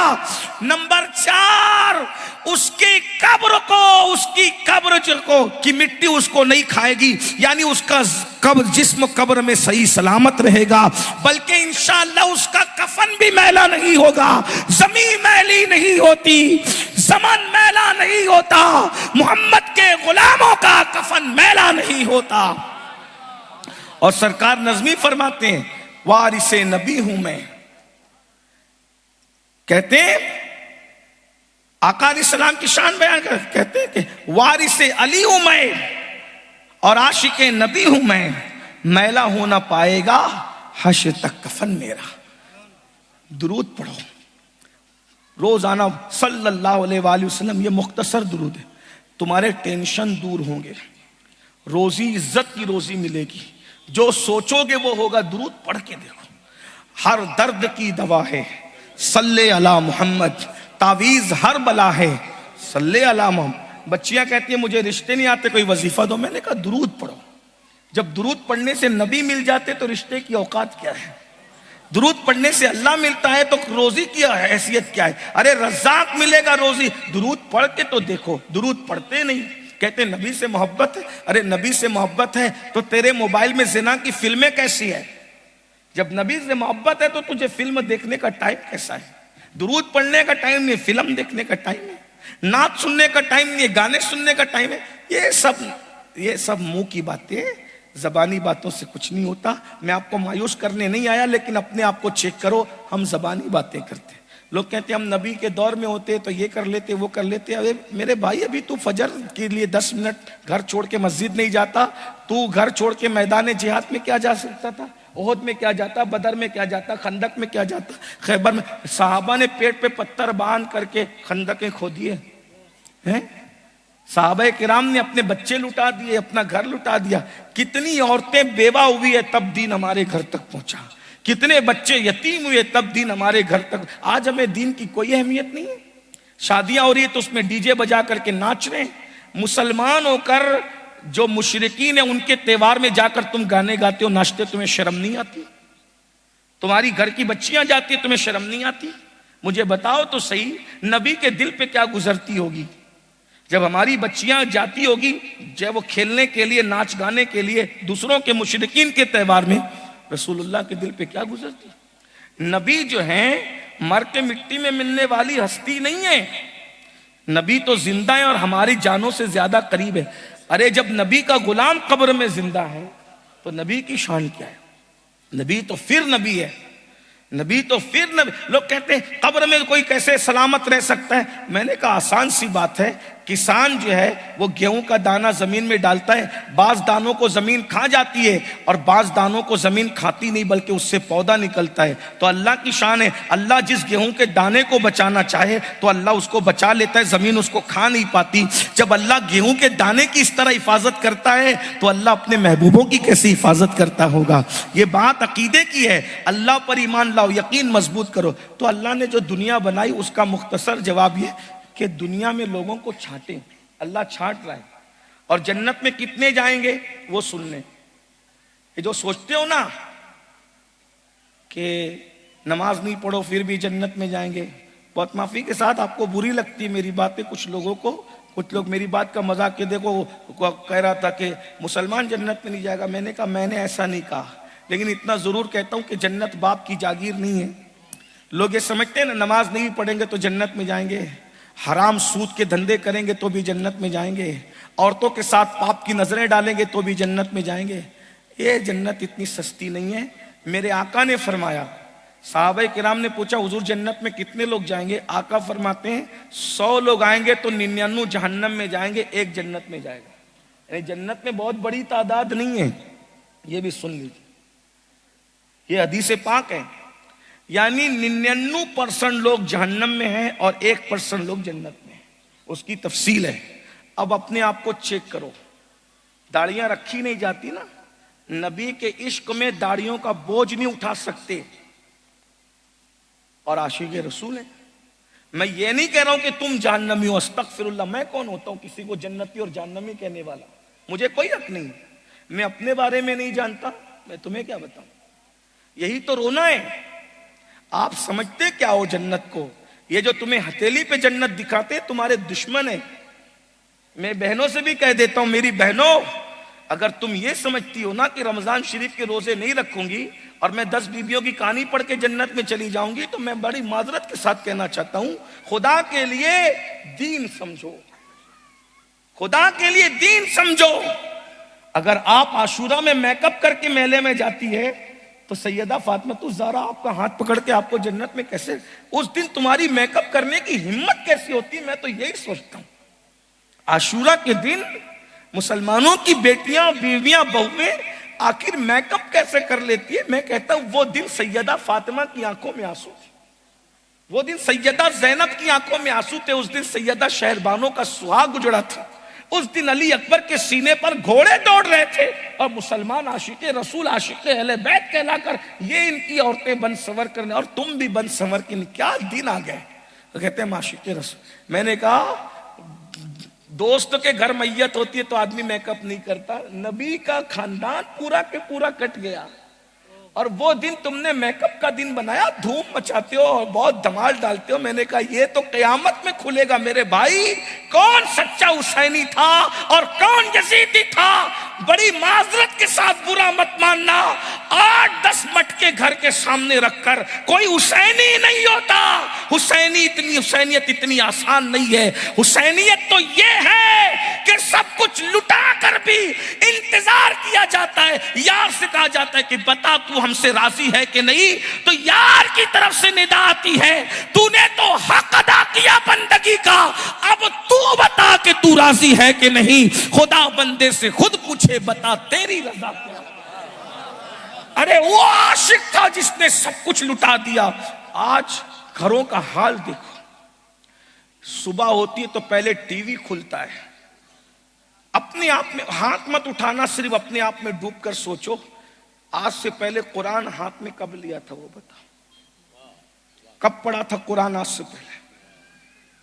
بہت معذرت کی، عاشق رسول، عاشق تو وہ ہے جس کا سر کٹا اور نیزے پہ قرآن پڑھ کے بتا رہا ہے، اسی کے ماننے والے ہو نا جس نے نیزے پہ قرآن سنایا۔ واٹس ایپ دیکھ رہے ہو، اللہ کا میسج، یہ قرآن اللہ کا میسج ہے دوستوں کا۔ مسلمان 90% قرآن پڑھتے ہیں، پہلی بات تو جانتے ہی نہیں قرآن پڑھنا، سیکھا ہی نہیں کبھی۔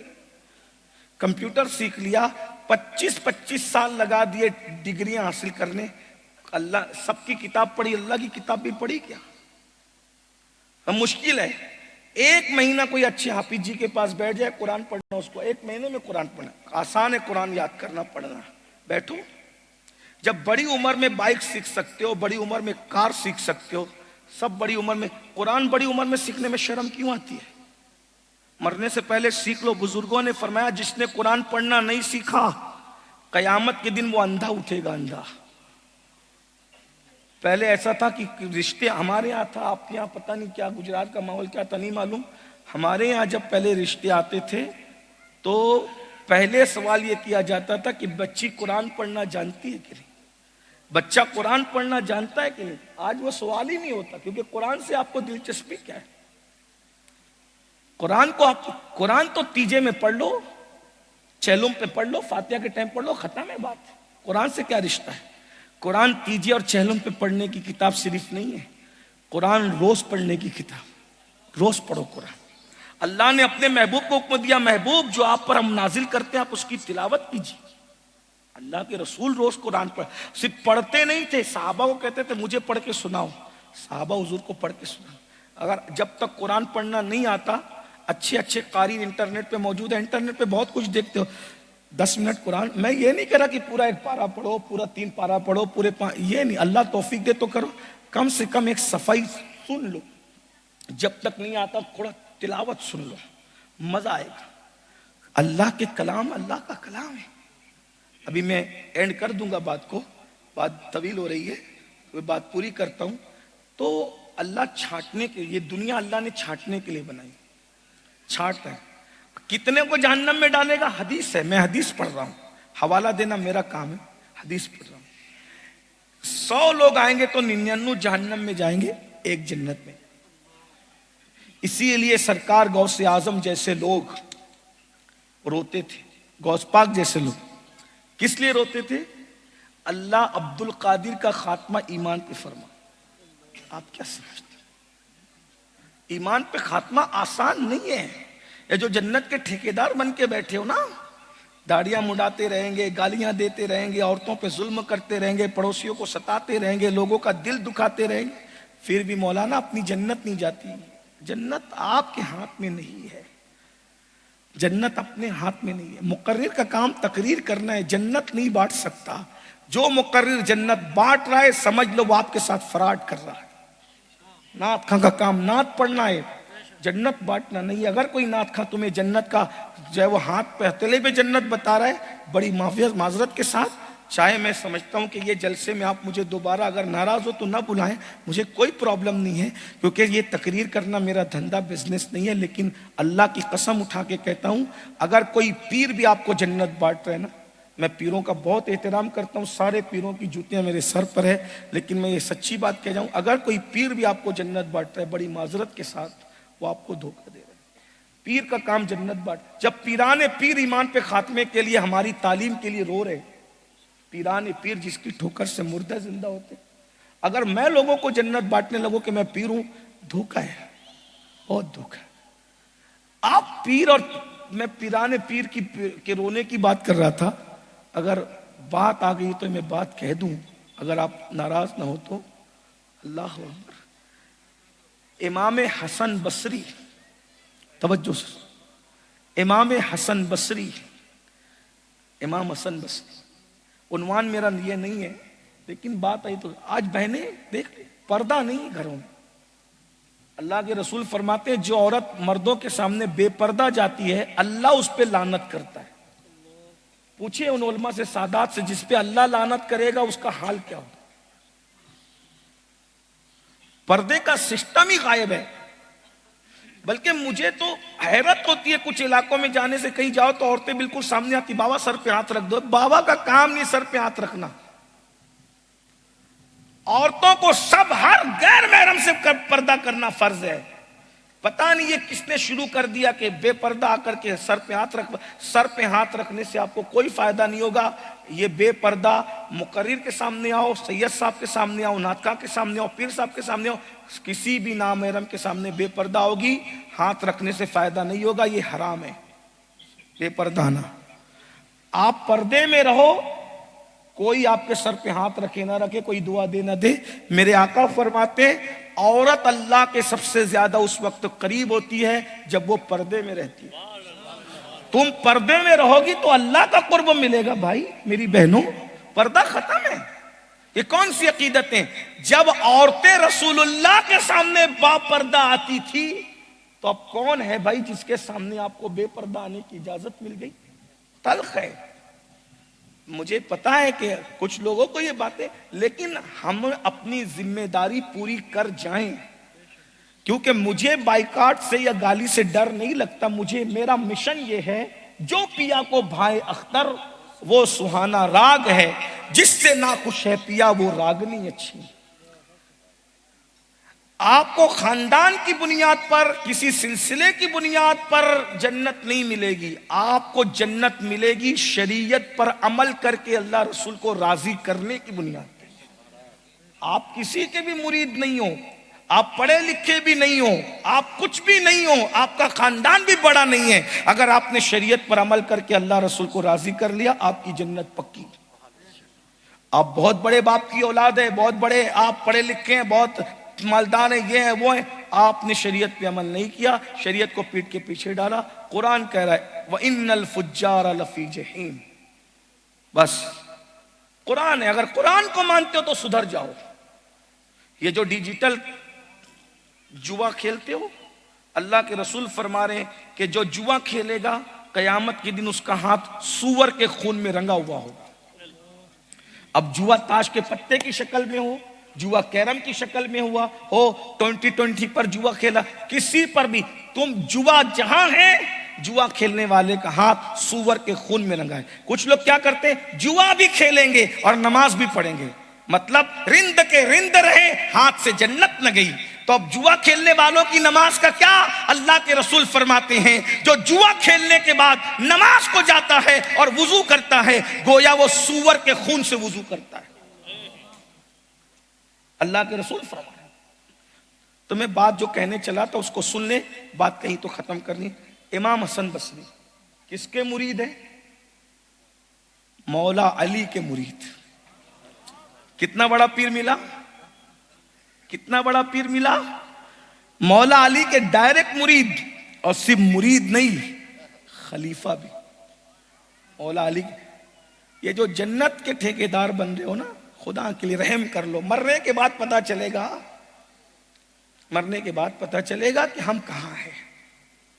جو اپنے گھر کو چھوڑ کر مسجد تک نہیں جاتے، وہ مرنے کے بعد جنت میں کیسے جائیں گے؟ مجھے تو یہی ڈر لگ رہا ہے نا۔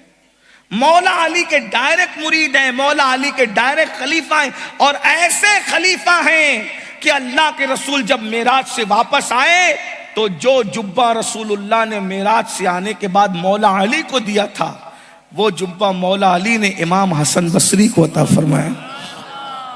کیا پیار تھا! مولا علی کہتے تھے حسن بصری کی موجودگی میں بصرہ میں میں کسی کو واعظ و نصیحت کرنے کی اجازت نہیں دے سکتا۔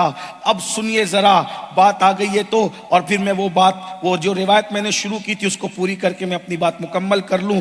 امام حسن بصری اتنے بڑے عالم، اتنے بڑے امام، اپنے دور کے خیر التابعین، سید التابعین بعض لوگوں نے کہا، وہ امام حسن بصری ایک مرتبہ دل میں خیال آیا، چلو بھائی شادی کرتے ہیں، نکاح کرتے ہیں۔ اب نکاح کرنے کے لیے جائیں کس کے پاس؟ شادی کرنے کے لیے کس کو رشتہ دیں؟ تو خیال آیا رشتہ دینے کے لیے اگر اس وقت سب سے اچھی کوئی ہستی ہے، کوئی بڑی ہستی ہے، تو وہ کون؟ وہ کہا رابعہ بصری۔ رابعہ بصری کو نکاح کا پیغام دیتے ہیں۔ حسن بصری رابعہ بصری کو نکاح کا پیغام دینے کے لیے جا رہے ہیں۔ اب ذرا سنیے گا، دونوں کا مکالمہ سنیے گا، ذرا توجہ کیجئے گا۔ اللہ اکبر! وہ رابعہ بصری کون؟ ہمارے صوفیہ نے، بزرگوں نے اپنی کتابوں میں لکھا کہ جب رابعہ حج کو گئی تو کعبہ ان کے استقبال کے لیے آیا، تو کعبے کو دیکھ کر کہتی ہے، اے کعبہ تو کیوں آیا؟ میں تیرے لیے تو نہ آئی تھی، میں تو یار کے لیے آئی تھی۔ اللہ اکبر! یہ رابعہ بصری ہے۔ اللہ! ایک دن بھوکی رہ جائیں رابعہ بصری تو کھانا اس طرح بھیجا جائے کہ رابعہ کو جو کھلائے گا اللہ اس سے راضی ہوگا۔ بڑی شان ہے رابعہ بصری کی۔ چلیں، لیکن رابعہ بصری کے پاس امام حسن بصری آتے ہیں اور پردے کے پیچھے کھڑے رہ کے کہتے ہیں، رابعہ ایک بات تمہارے پاس لائے ہیں، ہاں کرو گی؟ رابعہ بصری نے کہا، کیا بات ہے حضرت؟ تو رابعہ بصری کو امام حسن بصری کہتے ہیں، رابعہ میں تمہارے ساتھ نکاح کرنا چاہتا ہوں۔ پہلے کا دور ایسے ہی تھا، رشتہ ایسے بھیجتے تھے پردے کے پیچھے سے۔ آج کل تو لوگ اس کو عیب سمجھتے، زنا کو عیب نہیں سمجھتے، رشتہ دینے کو عیب سمجھتے۔ یہ حال ہے مسلمانوں۔ اگر کسی نے کسی کو رشتہ دیا، رشتہ دینے کو عیب، ارے کیا خود سے کہہ دیا، ارے خود سے کہا تو کیا قیامت آ گئی بھائی؟ جائز ہے، اگر کسی کو کوئی رشتہ ڈائریکٹ دینا چاہے دے سکتا ہے۔ یہ تو ہم نے دوسروں کا کلچر اپنا لیا۔ بہرحال پردے کے پیچھے سے حسن بہت خوبصورت بھی تھے امام حسن، اور رابعہ جو تھی، میں نہیں کہہ رہا ہوں بے ادبی ہوگی، کتابوں میں جو لکھا ہے کہ رابعہ بصری کا کلر بہت کھلتا ہوا نہیں تھا، ان کا قد بھی بہت اونچا نہیں تھا، یعنی بہت سادی سی، سمجھانے کے لیے کہہ رہا ہوں، ورنہ مجھے ڈر لگتا ہے کہ بے ادبی نہ ہو جائے گی بزرگوں کے یہاں، تو پھر ادب ضروری ہے۔ یہاں تو سب کچھ سفید چمڑی ہے، کچھ سفید۔ ہم لوگ کیا کہتے ہیں، جس کو دیکھو تو خدا یاد آ جائے وہ ولی ہوتا ہے، تو پھر آنے والے بھی میک اپ کر کے آتے ہیں کہ ہمیں دیکھ کے خدا، ارے بھائی سفید چمڑی سے خدا یاد نہیں آتا، چہرہ دیکھ کر خدا یاد آنے کا مطلب یہ ہے اس کے چہرے میں ایسی کشش ہوگی کہ وہ آنکھوں کو ٹھنڈک پہنچائے اور دل کو نرم کر دے، اس کی باتیں سن کے آخرت یاد آ جائے۔ تو ایسے لوگ ہوتے ہیں جنہیں دیکھ کے خدا یاد آتا ہے۔ یعنی چمڑیاں سفید، اس لیے سب پورا گھس رہے، چمڑیوں کو گھس رہے، بیوٹی۔ ارے میرے بھائی، سفید چمڑیاں ولی نہیں بناتی، دلوں کا تقوی ولی بناتا ہے۔ تقوی ہاں ہونا، آپ سے کس نے کہہ دیا کہ سفید چمڑی والے ولی ہوتے ہیں؟ ورنہ پھر امریکہ کے انگریزوں کو کس کھانے میں رکھو گے؟ برطانیہ کے انگریزوں کو کس کھانے میں رکھو گے؟ اور نبی کے بلال کو کس کھانے میں رکھو گے؟ ذرا یہ بھی تو بتاؤ نا، جو تم نے بنا رکھا اپنے اپنے طور پہ۔ ذرا روایتیں بھی سمجھنے کی کوشش کرو۔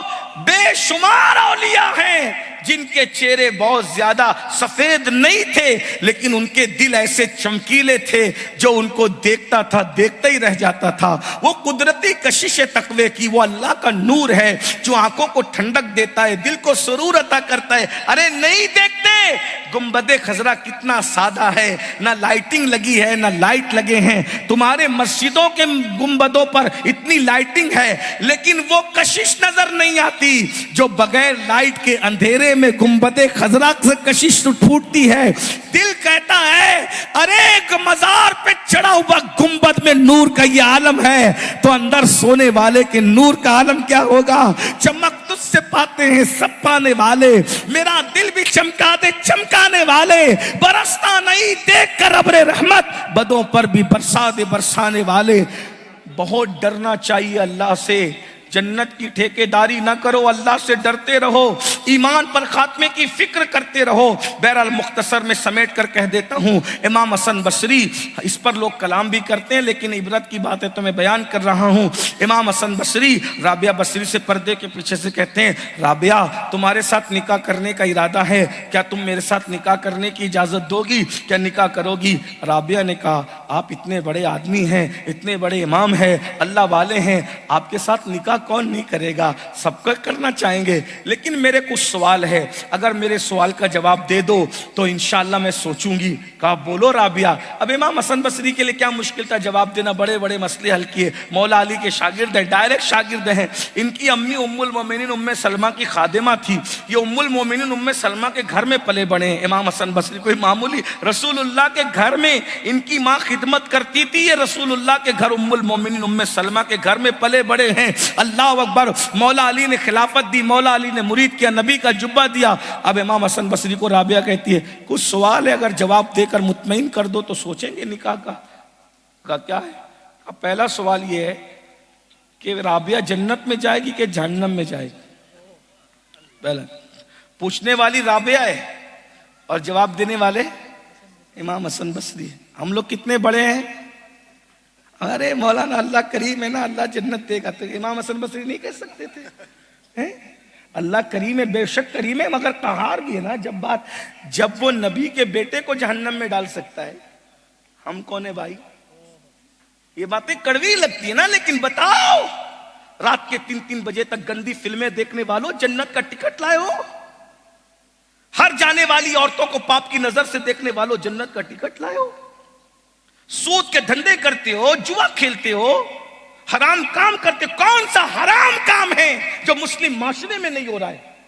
بے پردگی سے لے کے زنا تک، زنا سے لے کے سود تک، سود سے لے کے نشہ تک، نشہ سے لے کے بدنگاہی تک، شریعت کہاں ہے؟ نکاح میں 2 منٹ شریعت نظر آتی ہے، نہ اس سے پہلے شریعت نہ اس کے بعد، وہ بھی مجبوری ہے تمہاری کہ اگر وہ نہ کرو تو نکاح نہ ہو، بس وہ خطبہ اور ایجاب و قبول، جاؤ مولانا تمہاری ذمہ داری ختم۔ اس سے پہلے بھی ناچ ناچیں گے، اس کے بعد بھی ناچ ناچیں گے، کہاں ہے شریعت؟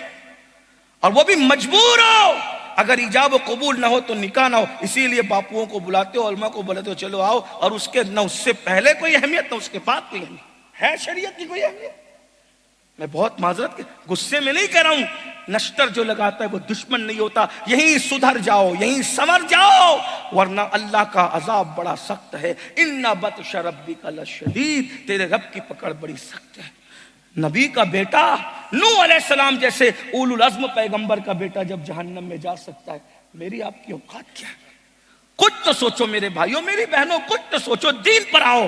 رابعہ نے پوچھا، رابعہ جنتی ہے کہ جہنمی؟ اب امام حسن بصری کا جواب، رابعہ میں اپنے بارے میں یقین سے نہیں کہہ سکتا ہوں کہ میں جنتی ہوں کہ جہنمی، میں تمہارے بارے میں کیسے کہوں؟ یہ غوث اعظم کے بھی غوث ہے، میں بہت ذمہ داری سے کہہ، غوث پاک کے پیروں کے پیر ہے یہ۔ آپ کیا سمجھ رہے ہیں؟ ابھی میں غوث پاک کے مرید کی بات نہیں کر رہا ہوں، میں غوث پاک کے پیروں کے پیر کی بات کر رہا ہوں، غریب نواز کے پیروں کے پیر کی بات کر رہا ہوں۔ شاعری کی دنیا الگ ہے، حقیقتوں کی دنیا الگ ہے۔ ہتھیلی میں جنت دکھانے کے خواب الگ ہے اور سچائی الگ ہے۔ امام حسن بصری کہتے رابعہ تو تیرے بارے میں پوچھ رہی ہے، جس کے استقبال کے لیے کعبہ آ رہا ہے اس کے بارے میں رابعہ امام حسن بصری اس کو ڈائریکٹ اور قطعی اور یقینی جنتی کہنے کو تیار، اور ہم کیا کر رہے ہیں؟ یہ ان کا چہرہ دیکھو اور ان کا دیکھو اور جنت میں جاؤ سیدھا۔ لوگ بیوقوف ہے، فجر میں اٹھیں گے پھر کھیل نہ کھیلو۔ اگر لوگ میرے بارے میں کہتے ہیں کہ امین القادری کا چہرہ دیکھ کر جنت میں جاؤ تو مجھ پہ فرض ہے کہ میں اس کو منع کر دوں، خدا کے لیے یہ کھیل نہ کھیل، ورنہ اگر میں یہ سن کر چپ ہوں تو اللہ مجھ سے بھی پوچھے گا تیرا چہرہ وہ تھا، مجھ سے پوچھے گا اللہ۔ یہ دنیا ہے، اس دنیا کے چکر میں ہم اللہ کو بھول رہے ہیں۔ اور یہ کون سی دنیا جو اپنے ماں باپ کی وفادار نہیں ہے، جو اللہ کے ساتھ وفاداری نہیں کر رہے، وہ امین القادری کے ساتھ وفاداری کریں گے؟ ہمیں دنیا سے نکلنا پڑے گا۔ اللہ دنیا بنائی چھانٹنے کے لیے، اللہ چھانٹ رہا ہے۔ اور یہ میں اپنی طرف سے نہیں کہہ رہا ہوں کہ اللہ نے چھٹائی کے لیے دنیا بنائی، قرآن کہتا ہے الذی خلق الموت والحیات لیبلوکم ایکم احسن عملا۔ میں قرآن کی روشنی میں کہہ رہا ہوں، اللہ فرماتا ہے ہم نے موت و حیات کو اس لیے پیدا کیا کہ ہم تمہیں جانچے، تمہارا امتحان لے، تمہیں آزمائے کہ کون تھوڑی سی زندگی کو پا کر اچھا عمل کرتا ہے۔ اللہ نے چھٹائی ہو رہی ہے تاکہ کوئی یہ نہ کہے قیامت میں کہ ہمیں بھی تو اللہ نبی کے ساتھ رکھا جاتا، کیوں نہیں رکھا گیا؟ اللہ بتا رہے یہ تیرے کرتوت ہے، اس لیے تو نبی کے ساتھ رہنے کے قابل۔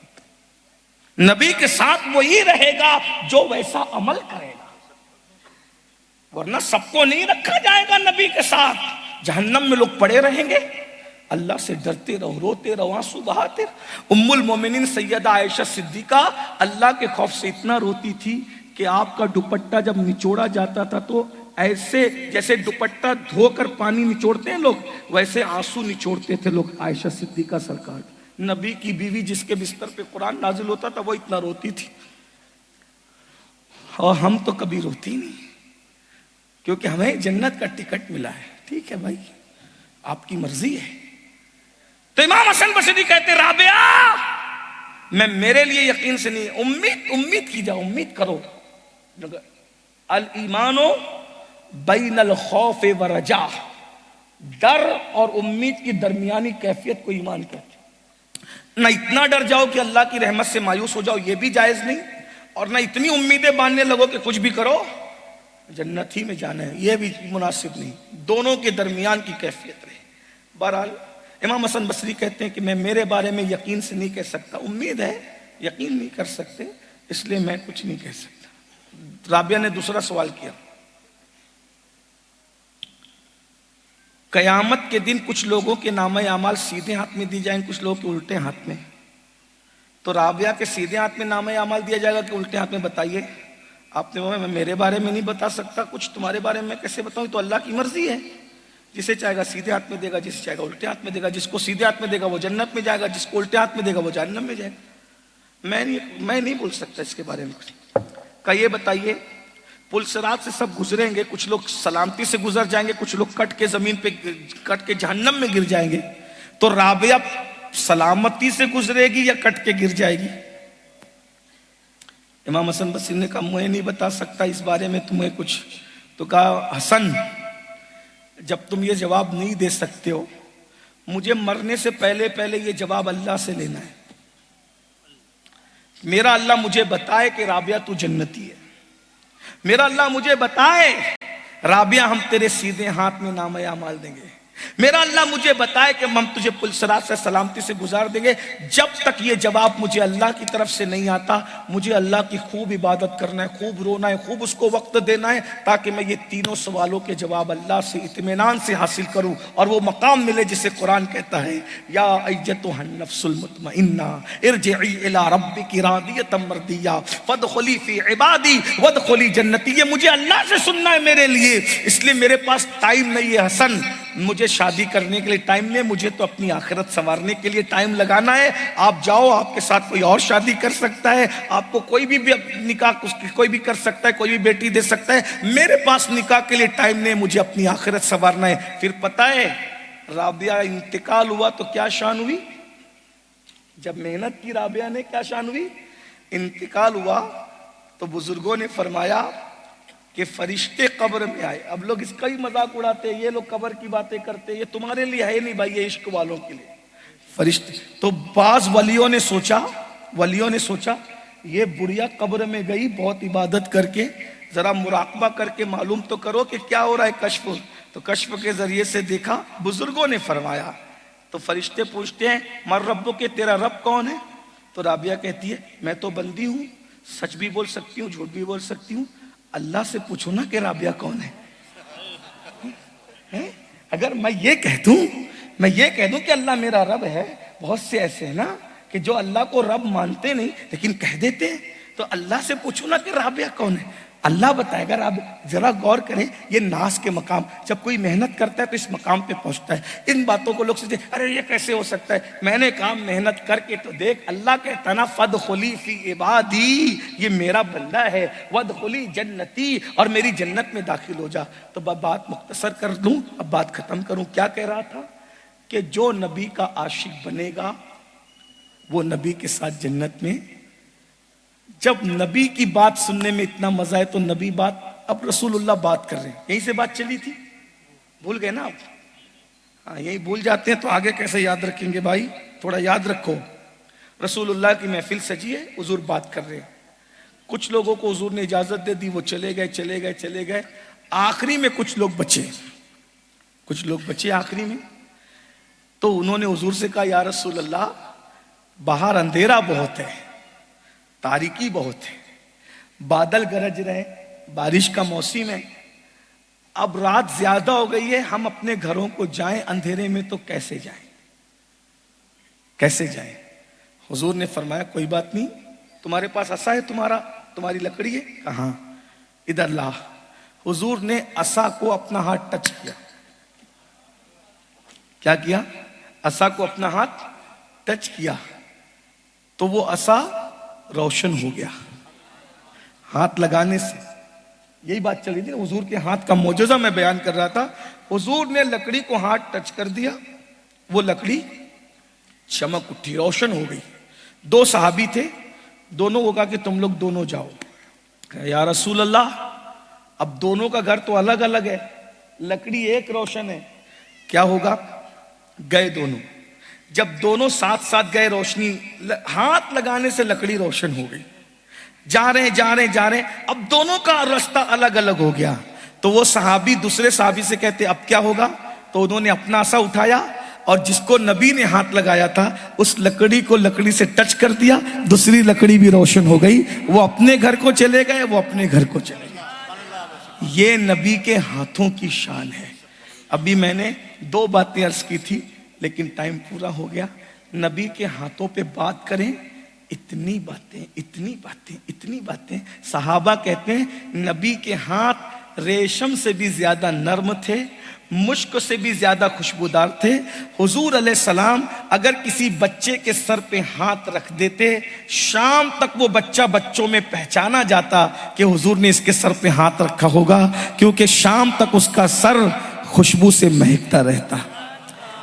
بات دل چاہ رہا ہے ایک آخری کرنے کو، نبی کے ہاتھوں کی بات آئی ہے، کر دوں؟ سبحان اللہ، کیا نبی ہے اپنے، ہائے کیا شان ہے.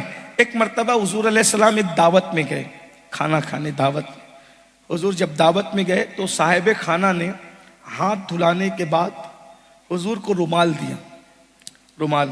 حضور نے وہ رومال لیا اور اس سے اپنے ہاتھ پوچھے. حضور کے ہاتھ، کیا اپنے نبی ہیں. ہائے ایسا نبی اللہ نے دیا ہے، کمال دیکھیں. حضور نے رومال سے ہاتھ پوچھے، واپس دے دیا.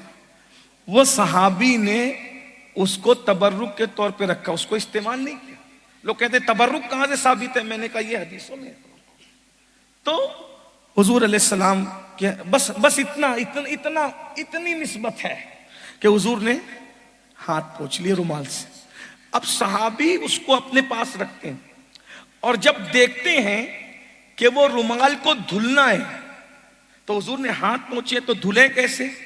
تو رومال کو دھلتے نہیں تھے. جب وہ رومال کو دھلنے کی ضرورت پیش آتی تو اس رومال کو آگ میں ڈال دیتے تھے، آگ میں. اور جب آگ میں ڈالتے تھے پھر جب وہ رومال صاف ہو جاتا تو اس کو آگ سے نکال لیا کرتے تھے، اس کو دھونے کی ضرورت نہیں پڑتی تھی، مگر وہ رومال پر آگ اثر اس لیے نہیں کرتی تھی کہ حضور نے ایک مرتبہ اس سے اپنے ہاتھ پوچھے تھے۔ حضور کی شان ہے، سبحان اللہ، یہ میرے آقا کی شان ہے۔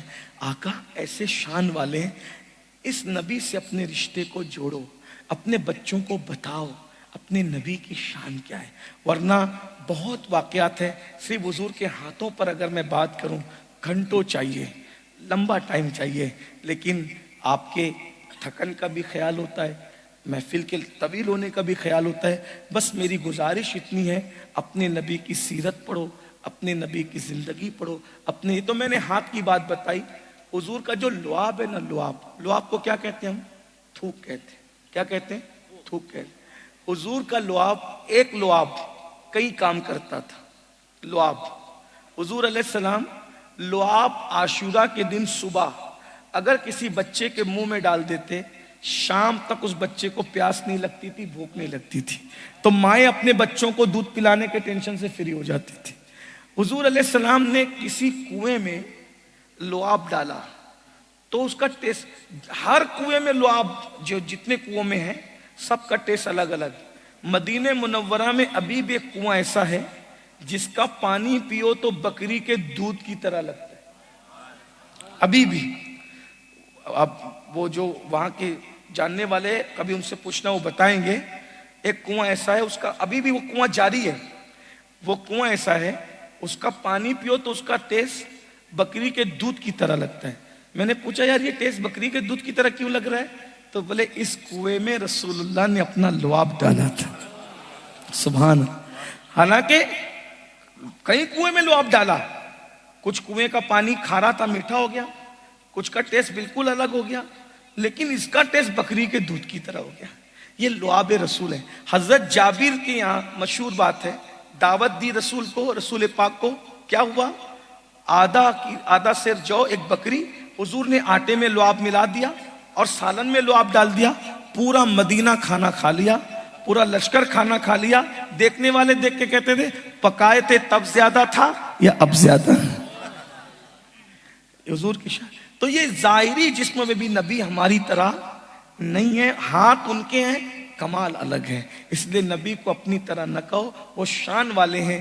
امام کے چند مصروں پہ بات پوری کرتا ہوں۔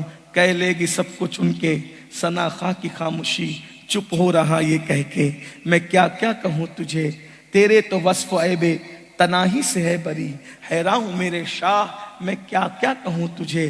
اللہ نے تیرے جسم منور کی تابشیں، اے جانے جاں میں جانے تجلا کہوں تجھے، لیکن رضا نے ختم سخن اس پہ کر دیا، خالق کا بندہ خلق کا آقا کہوں تجھے۔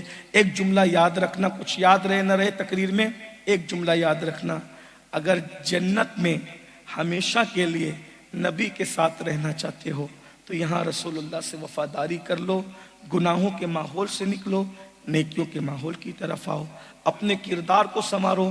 کوئی ہمارے کردار کو دیکھے نہ دیکھے، اللہ بھی دیکھ رہا ہے کردار کو، اور اللہ کی عطا سے اس کے رسول بھی دیکھ رہے ہیں۔ اپنا کردار سنوارنے کی کوشش کرو۔ چہرے لوگ دیکھتے ہیں، کپڑے لوگ دیکھتے ہیں، کردار اللہ دیکھتا ہے، دل کی کیفیت اللہ دیکھتا ہے۔